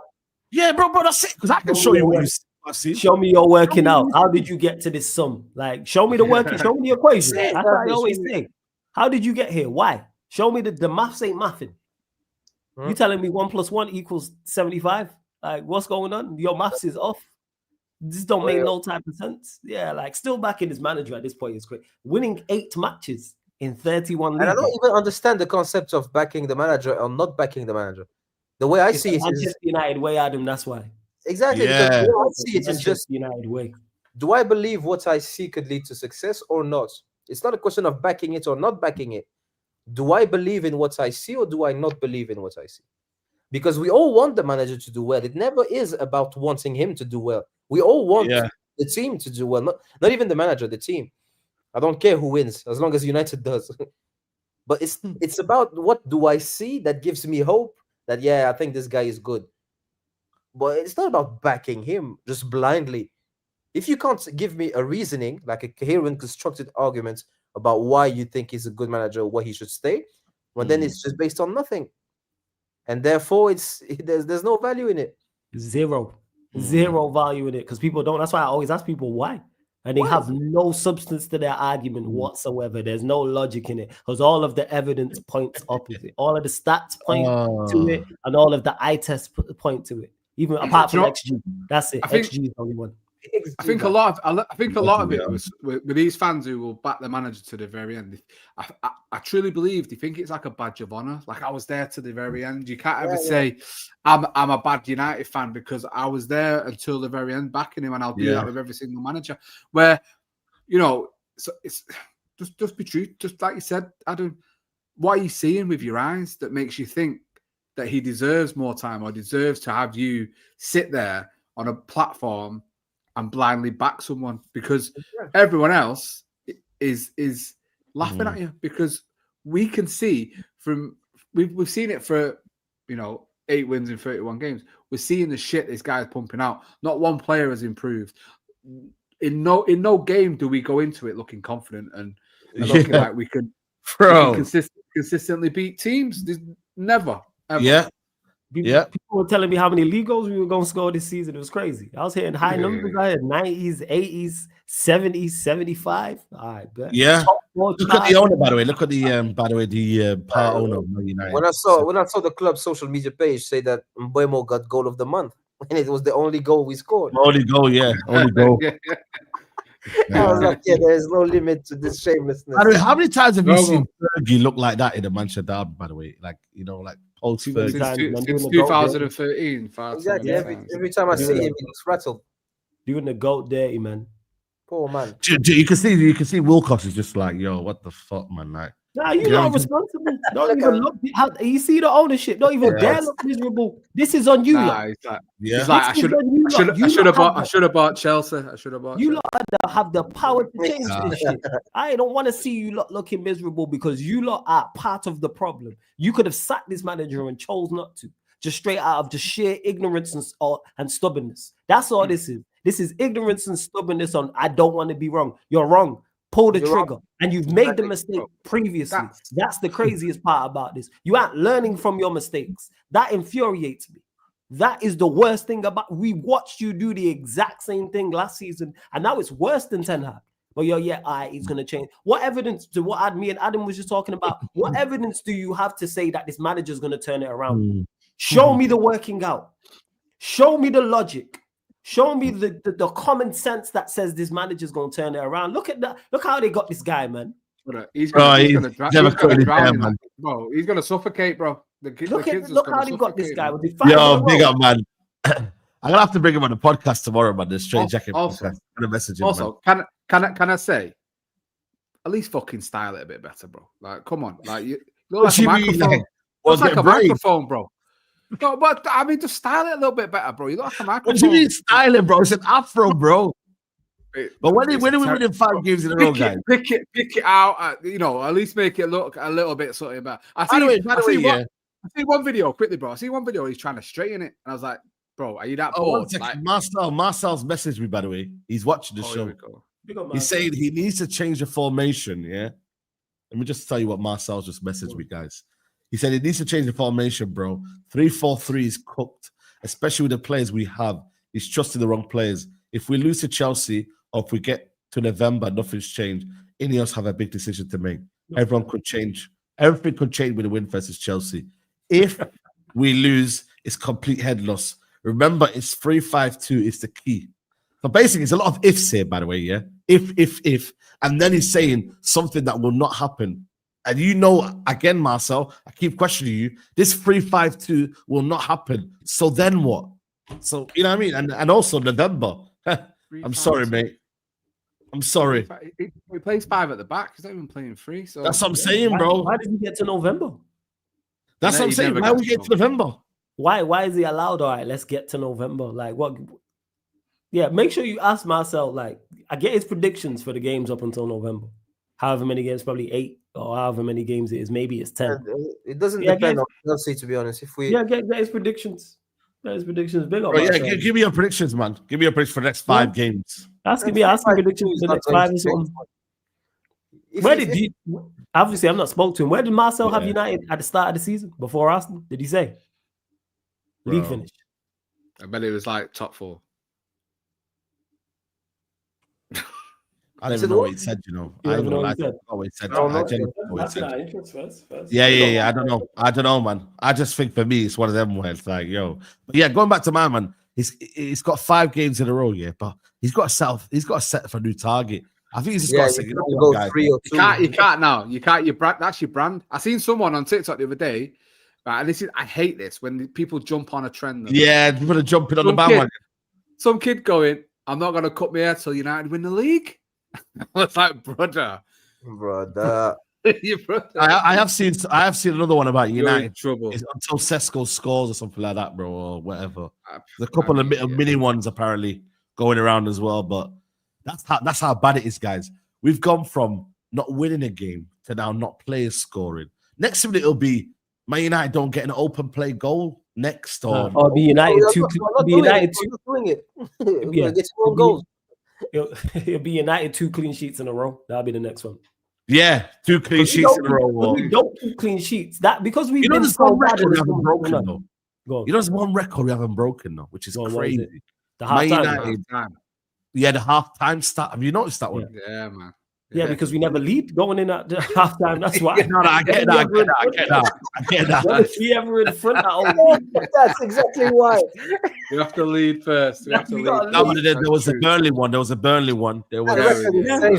It's safe. What else was there? There was another one as well. Maybe Ipswich. The youth players. Is that one? Ipswich, Leicester. Yeah. Oh, you talking about games going forward? Yeah, like games we've led. I can't remember how many games have we gone in leading at Old Trafford.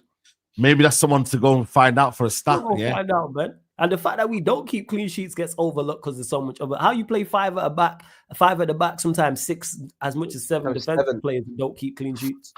Oh my God, I don't want to see. We do not. Our defensive record is just good just because of the individuals we have, but it's not wing back. It's not a structure type thing. Not because of the keepers, is it? It's imagine that we've actually had to play this dead formation here. And this is why you got to blame Omar Barada, bro. What the hell was Omar Barada thinking, man? To appoint Ruben Amorim as a Man United manager, knowing that he plays this specific formation, that's these specific players, that is going to take time regardless anyway, and it's just not conducive to what the Premier League demands and what's been there before, and only a few managers have only succeeded, bro. Like there's so many, there was so many red flags. Like I could have, did this guy not even do a bit of research? Yo, who's really cooked with this 3-4-3? So Conte won the league 2017, but he had to change it, by the way. You remember that, by the way? Conte changed it, or was it 10 games in? And then he changed it when they got beat by Arsenal. Remember that game when they got smashed by Arsenal? I think then he changed it, and then they won 10 games in a row or something like that. Yeah, they went on a mad run, They went on a mad run, bro, of playing that system. Cool. But it's did you not see this, bro? Fans will always look at a new manager and be like, you know what, there's new hope. We'll back him until we see something. Which you have to. It's just something that is a natural thing. Yeah, you don't just. Maybe there are a few managers like maybe Southgate. I'd be Southgate out maybe before he started. You know what I'm saying, bro? Like I think a lot of people would be Southgate out before he started. I might even give my season ticket up if he ever became United manager, bro. You see what I'm saying? Though, like I couldn't go to Old Trafford and watch United under Southgate, mate. There's no way. You know, like, but ultimately, though, you are there to research and analyze and look at all the data to say, yo, is Amorim the right fit for Man United, bro? And even though, like I said to you, you've got the opportunity to change it and sack him and do what you need to do to rectify your mistake, like that is a red flag in itself to be looking at that. And that's why Omar Brada needs to be getting a lot of stick and a lot of criticism. You know what, Saeed? Yeah. At this point, it's not even a matter of fit. Like a bad fit would be a manager that's not doing too well, but not doing this bad. Yeah, no. Like if we had a Moyes or a Sean Dyche, or you say it's not a good fit, but it wouldn't be this terrible. This guy, so far, it's like this is a step too much for him. This league, he's being outclassed by every manager in this league. Like the only reason why he hasn't, like, it's too bad. Saeed. It's not even a matter of fit. This guy is out of his depth completely. It's unfortunate. We made a mistake, but that's okay. Shit happens. Get him gone. Don't start wasting time. Get him a wing back. Get that wing back money and sack him with it. I agree, and you know, people are even in the chat now, but people are saying, you know, he's not got. And I've said it earlier on that he wasn't backed. He hasn't got the players maybe to fit this system. But the club haven't done it. Have they? The club haven't bought players. I said this to you a couple of weeks ago. They've not bought players that you would say fit his system, because as soon as he goes and we go back to a back four, the players we've bought, you look at Cunha, you look at Mbumo, can play in a 4-3-3, can play in a 4-2-3-1. So it's not even like they are actually buying players to fit his system. So that goes to what you're saying with the whole appointment in the first place, because again, the club were coming out and saying we're going to have this philosophy, and anyone we buy, any manager we come in. It's not about what the manager wants; it's what we want, and it all fits into the way we're going forward. To bring in a manager that plays a system United have never played. Again, shows me. So now you're on the clock, because if you go and get a manager that doesn't play free at the back, what the fuck was it all for? You just wasted a year of all our time just because it was the flavour of the month, because he just beat City in the Champions League. For whatever reason, why did you do it? Because then you've gone back on your word. You've gone back on what you're saying. And again, it's just everything. The spotlight always has to be on the ownership. It always has to be, because the bad decision after bad decision after bad decision is always going to hinder us, is always going to set us back. And it looks like they've made another catastrophic one hiring this manager, unfortunately, because he's come here and the job is too big for him. The league is too good for him, and the players aren't good enough for him. And all them together is just an absolute recipe for disaster. And we're seeing the fruits of the labour now, unfortunately. Yeah, I agree, man. Big up to TH40. He said own goal still got top goal scorer in game week 40. United's dusty rebuilds are supposed to start with the spine, not 200 million of forwards with poor defenders and midfielders. Can you please recreate the moment when Hannibal handball created a penalty and Salah scored and missed it today? And Marcel is a politician. Yeah, that one as well, man. Even before the game, I was pissed off as well, man. Let alone fucking United letting me down, man. The way that Hannibal flipping got his arm out, man, for the handball, man. It's just so stupid, bro. Couldn't believe it, bro. Liverpool jammy the flipping 1-0, man. You get me? And then we had to go in there and flipping do that, bro. Like, it's been a shit day, guys, man. It's been a shit weekend. The weekend, this weekend's football was boring, guys, man. Every game was boring. It was awful. Chelsea game was good. It was all right, man. It was. I think the Chelsea game was good, bro. It was a good ending. Was it a good game though? Be honest. It was a good ending, but it wasn't a good game, bro. It's a great game. We're gassing out.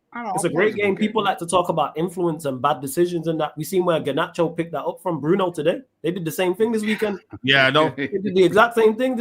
Notice the difference. Not checking their shoulders. Martin. Yeah. Flip it out, man. Like, you know what? Well, another thing as well, by the way, yeah, is that Gary Neville pointed it out in the thingy. He said, yeah, that the manager has played a different back five constantly. He keeps changing the back five as well, by the way. Have you noticed that as well, by the way, guys? I said Oh, that's Changing back five. in February. me? I said that. I get out of here, Roms, man. But big up to Roms, man. You know what I'm saying? Roms, Shout out to Roms, but yeah. You know what? Say in February, March, I said it. I said he plays too much with a back five. When you find a good combination, you stick with it. You don't play with the defenders. You keep it as it is if it works. And he loves to bring on Maguire late on in games and move the lid to the right, and then bring on someone else in midfield so he can put someone else at right wing back. And you're just like, what are you doing? Because centre back is not the worst area we have. You can pick 3 players there to do a job. You can play Mazraoui, Euro, and Delete, and it's a good back 3, to be honest. Keep it at that. Stop touching that. I think it's that, but again, you mentioned it there. That's just overcomplicating simple matters. Your back 4 and your goalkeeper should just be set in stone. Any successful team, not even saying winning leagues, but any team that does well has a settled back 4. 100%. Where you know week in, week out, this is the left back, this is the right back, these are the 2 centre backs. Exactly. Of course, injuries may play a part, but other than that, you play in the same back 4. Stick on a back 5. Exactly. Stick on what you think's the best back 5, and even if it doesn't work, continue with it. Exactly. And then if it doesn't work, then you change it. But he hasn't consistently given it a run. It's crazy. Oh, let's go. Shit, you only 10K off 200. Hey, yeah, man. Big up to you, lot, man. I didn't even see that. I can't lie to you, man. Shout out to you. That's a win, man. That's a massive win. Yeah, man. It was only last week, yo. This was Saeed. You are a big superstar, man. This only last week you had 100K. This is mad. Man. It felt like just last week. Give me 2 games, man. Give me 2 wins, man. Give me 2 back-to-back wins, man. 2 wins. give me 2 wins, man. I mean, I'd rather take that, man, than wait for flipping. Yeah, it's just tiring. I you now. Sorry, Saeed, to burst the bubble. We're not getting 2 wins in a row under this manager. Well, we'll start by scoring a goal that we scored ourselves, not that someone else scored for us. That, by the way, that save from Donnarumma, by the way, unbelievable. Oh, bro. Unbelievable. And what a hit by Mbemo as well. I'm good to say him. He was just rubbish finishing as well. What was Casemiro, man? What are you doing? Bumo should have buried that as well. Oh, the one that came quick though. That was fast. You're talking about the Ahmed cross into him. Yeah, the Ahmed cross.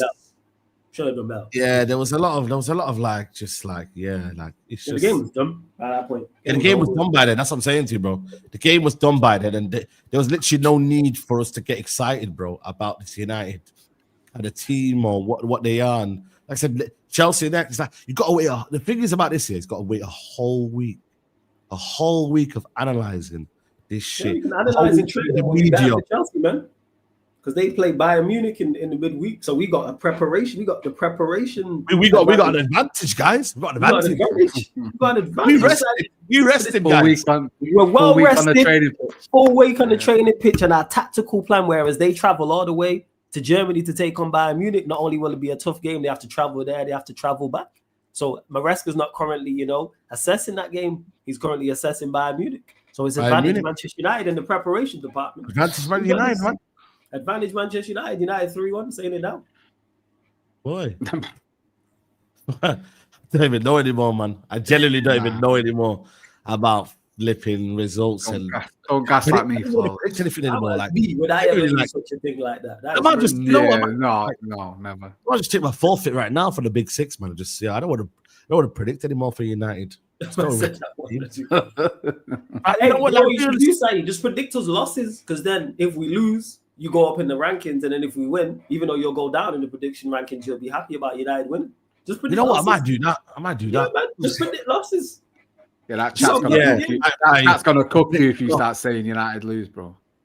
No, but the thing is, what am I getting out of it though? Why am I regardless? Because you got remember, you got to be positive. You are the representation of Manchester United. Just say 2-0 Chelsea, because then if it is 2-0 Chelsea, you go up in the prediction. Right? I tried to do that today with Amanda Broyer. I tried to say, what's Amanda Broyer going to do today? And then Liverpool still won. So it's not even working for me, man. Yeah, that was what have you done that for?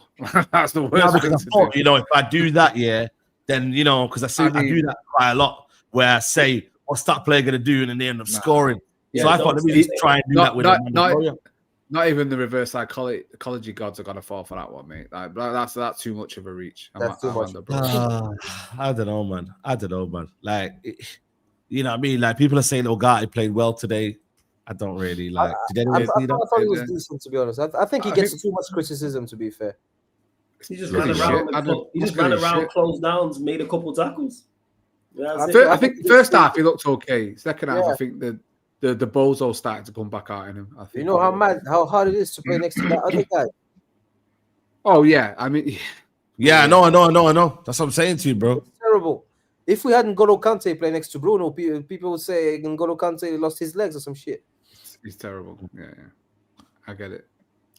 He makes everyone look worse. Like, I'm not saying he's great, but I thought he was not too bad, and I think he gets a bit too much criticism considering the fact that he plays next to someone who's known to make everyone look worse. Yeah. By the way, Amran said, or asked if fans are losing faith in him. He said, I can see that, but I don't see it in that way. I see what we are doing better. I remember with my former club, we beat City 4-1 without having the same control or the same opportunities as today. Yeah, he's just taking the piss right now. Yeah, bro, this guy just being a problematic girlfriend at this point. I've ever been gaslit by someone you're with. Trust me, man. Like, that's he's doing it on purpose. Yeah, he's doing it on purpose. Like, you just trying to wind us up now. I think he wants to get sacked. Who's that? I missed it. Amorim. Amran. You legit just trying to wind us up now. That's what it is. You're purposely just trying to wind us up. And you're and you're on top of that, you're telling the ownership to sack you. Saying I'm not going to change, and if Ineos wants someone to change, then that's on them type of thing. I'm paraphrasing, but it was along them lines. He's telling the board, sack me. When you're saying, hey, we're going to suffer this season, you're telling the ownership, sack you. Yeah. Nowhere else could you do that, where you tell your bosses, oh yeah, I'm going to be terrible. Yeah, he is installing that intelligence. You're right. Yeah. Jason's right. He is. The storm is coming, and then the good days, and then the storm. And like, man, just keep it to football. Stop talking about the weather and shit. Stick to football. I'm done. Yeah, 100%, bro. Like, I just, I'm tired of this guy, man. Like, for real. Tired of this guy. It just reminds me of Ten Hag. All the bullshit Ten Hag used to come out with near the end of his reign. It's just the exact same shit over and over again. Like, these terrible managers that come here, get paid, and do a shit job, and just take the piss out of us. And I'll be honest, the gaslighting he's doing there, there's things he's coming out and saying. Tiring, man. It's tiring. It's probably the worst of the lot. Like, at least Ollie was trying to be positive. Do you know what I mean? At least he was trying to galvanize and show, and he did give a shit.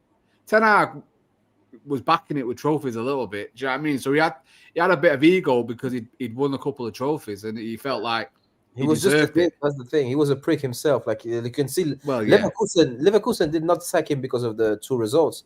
They sacked him because they quickly understood this guy is impossible to work with. He's an asshole. Yeah. Of course. He's a petty man that's very vindictive and very, very petty and resentful. And we said that early. I said the problem with this guy is he picks fights with everyone. His personality does not inspire anything good. And Leverkusen said, you know what? From May to September, we had enough of you. One point I saw, I was dying laughing because it reminded me of United. The players couldn't understand why press ups were more important than work with the ball. I was like, wow. Yeah. Exactly. And do you remember at some point we had a clip of Jadon Sancho doing like half-assed push-ups as well? Yeah, I remember that was saying, oh, look at this. I was like, it's shocking, to be honest. He should be doing much better. Yeah. Bayer Leverkusen sacked him after 2 games, man. It's crazy, Yeah, because they couldn't get out. They didn't give him time. Is get him gone? What the hell are we giving him time for? And you just and the new manager coming in won 4-0 first game. Yeah, he won his first game. Yeah. The Danish manager, former Danish manager. I said we said that on this. We said it on the channel quite early. Said if you remember, everyone said it. If you pick a fight with Raphael Varane, you are the problem. Yeah. And therefore, I have to question every beef you had with any player. So I was on the manager's side with the Jadon Sancho thing, and then he picked the beef with Varane, and I said, well, then if you talk with Varane, maybe Sancho wasn't that much in the wrong, and maybe Anthony wasn't either, and maybe Casemiro wasn't. Casemiro, exactly. Ronaldo. Exactly. Because at first I was on the manager's side. I say, nah, I can't have this disrespect and this lack of discipline and whatever. But then the Varane thing happened. I was like, hold on, wait, I have to reconsider everything now. Yeah. Varane, the nicest guy in football. Yeah, crazy. Yeah, one of the nicest guys in football, man. You know what I mean? Do you think the players have given up on this manager, guys? Do you think the players have? Yes. That was apparent when I was watching the game quickly. There's no belief. Can I say something? I don't think they've ever bought into it. I generally don't think they've ever thought, wow, this is something I can. Bro, because it's looked shit from minute one on it. Like, you know, Ipswich was shit. Like, you know, and we could talk about it was Rashford at 9 or whatever, but it's not ever looked good. So I don't think they've ever really thought they've bought what he's selling, to be honest with you. Not once. Yeah, exactly. That's what I'm saying. No manager bounce. We didn't have a manager bounce. Ollie had a manager bounce. Do you know what I mean? And Ollie wasn't a great coach. He wasn't a coach. Yeah. He was just a fluffer, wasn't he? Exactly. What did he say? Sometimes when the players don't agree with the method, but they apply it and it starts working, they buy into it immediately. They say, you know what, we were wrong, but this appears to be working. Like this running and this pressing and everything, it seems to pay off. But if it never works and you lose every game, you can't force yourself to buy into it. Yeah, it's not good enough. Yeah. Let's watch this here. This is him, by the way. This is him in that press conference. Yeah, I'm not going to listen.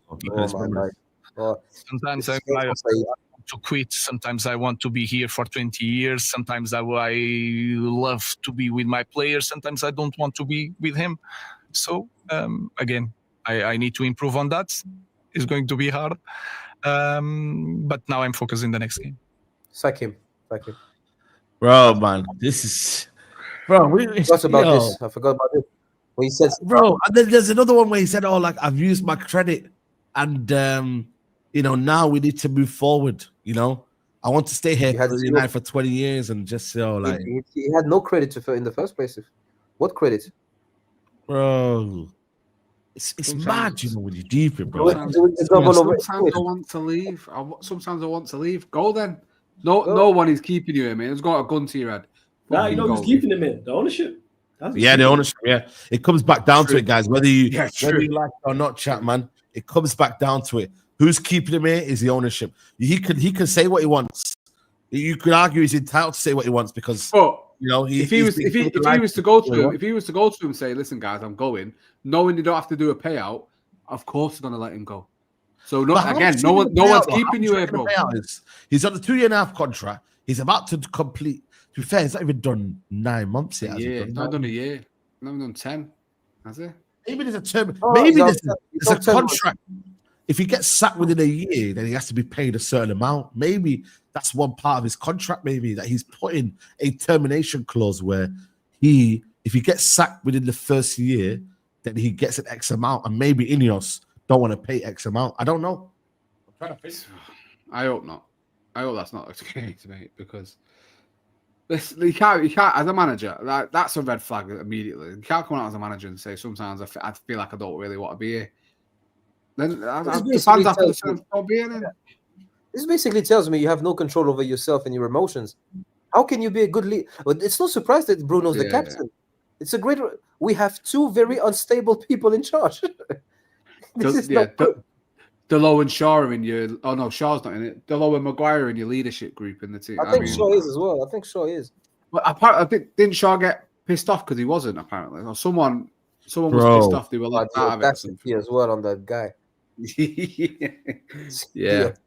You're right. You're right. What you're saying. If that's coming from the top, like, what belief is that sending through the dressing room there? Like, your manager's, you know, bipolar and he doesn't know if he wants to be here or not. Do you know what I mean? Like, what are we meant to go with that? Like, what did he not say something about? Sometimes I love my children. Sometimes I don't want my children. Or it sounds like he said the same thing. Yeah, he said the same like thing. He's talking about his kids. Oh, sometimes I want to be around. Sometimes I don't.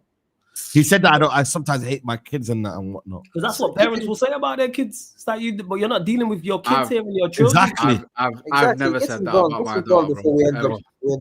We end up in some scandal. She never wound you up that much to the point you're like, just get out of my face. Nah, bro. Smooth. You got a well-behaved child then. You know what I'm saying? You probably wind No. her. It's probably the other way around. Yeah, she's not saying it to me. Absolutely. She said that to you, so it's just a flip. Yeah. Then, you know what I'm saying? That's like, go away. Yeah, that's just like the real Zlatan said, man, an emotional loser is quite the combination. We don't need you to be emotional. We need you to be cold and calculated. I just want you to win games. Clear-cut decisions, logic, man. Using your intelligence. We don't need you emotional, man. You're not a fan. You're not a fan. yeah. Win some matches. Play good football and win some games. Yeah, man. You can't have an emotional manager, bro. We can as fans be emotional, but you can't have an emotional manager. No way. It doesn't work. Jose was the same. Remember the whole heritage stuff. Yeah, but Jose had pedigree. He had no. I'm not saying. I'm not. Jose had personality. He has personality, not emotional. Personality is a key word. That it was that crash out. It just reminds me of that because when Jose was near. Man, he don't remind you nothing, man. Double A. No, injustice, bro. To compare him and Mourinho, it's an injustice. No. What I'm saying is because Jose had been at the club for a long time and was crashing out because he couldn't stand it. But what my point is, it reminds me of that. He's crashing out already because he's under pressure. He doesn't understand. He can't. Mourinho was crashing out because reporters were actually being like sticking on him, bro, putting it on him. But he was nice to this guy, bro. But he was crashing out at the club. It was the club he had. Remember, because he wanted to let him down in the third season. They didn't back him. He wanted rid of Martial. He wanted rid of Pogba. He wanted Maguire. He couldn't get Maguire. I'm not comparing them as managers at all. I'm just saying the crash outs are very similar to me because they're coming out and saying weird ass shit. It doesn't make any sense. They're not similar to me. You know why? Double A. One is out of anger because he feels disrespected, and the other one is just out of complete desperation because he hasn't got a clue. True. Like it's not the same type of emotion. One is angry. I can understand and deal with anger more than I can deal with just complete disintegration or whatever. And this guy, he's just all over the show. That's the way I see it. That's what I'm trying to say. He really is. Yeah. So I just think for me, like, you know, we just got. I don't know what happens next, man. I just think for me tomorrow morning, I need to hear Flippity sack, bro. Like, you know what I mean? Maybe we get a shock tomorrow morning, guys. What do you reckon? Comunicado official. Yeah, man. We get a breaking news. David Ornstein bomber. You know what I mean? Yeah, like, yo, maybe we get something tomorrow morning, man. I think the only way he goes is if he walks, mate. He ain't gonna walk because he wants the bag, and they ain't gonna sack him. So we just stuck between a rock and a hard place. He did come out and say that he would walk. So if you're true to your word, said it, but it's what I'm saying. If you're true to your word, which we know he's not. We know he's not true to his word. Even when we look at the Mainoo Bruno situation and what he said about Mainoo, like, they competing for the same position, and then you put them on at the same time. Like, we already know this manager's full of. If you wanted to walk, you wouldn't talk about it. You just do it. You just do it. There's to be no conversation like being, I'm in a relationship. I don't want to get out of it.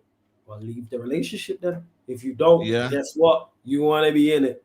You want to be there, bro. No one's got him at ransom. No one's put a gun to his head. No one's threatened him. Like, what are we talking about? That's why when the despised people say, oh, you lot forced him out of the job halfway through the season. No, United offered him a contract and he accepted. So therefore, you have to be held accountable for that the same way we hold the club accountable for that. Because if he had performed well, you wouldn't hear about that. It's another thing that irks me. If he had performed well since he's got here, you wouldn't hear about forcing him out halfway through a season. But because it's come badly, it's the timing. What's the excuse now? More games. Always excuses, man. Oh, by the way, what is it with this United players here? With all of this vibes in the changing room, all this clapping. You know, like, you know, when they're doing all the things with they're going through the little line. The gauntlet and all that, winning the gauntlet. Yeah, bro, like, what the fucking gauntlet? You know, but what it is, though, the Man United are trying to create this environment where everything's okay. Everything's happening. Embarrassing. Yeah. That's what it is. It's a bit embarrassing, that, bro, man. All I'm seeing from training, bro, is like flipping, slapping each other's heads, bro, and just like, I don't know, maybe it's coping a minute. Maybe it's coping mechanism, innit? To distract them, you know. They are not adults anymore. We need grown-ups. Everyone's a child, regardless of their age. Everyone's a child. Yeah, everyone's happy. No one wants confrontational. No one wants discipline. Yeah, man. It's just, I don't know, man. I don't know. But listen, man, we're gonna wrap it up here, man, guys. Big up to everyone who's locked in right now. We have still over 3K in the building.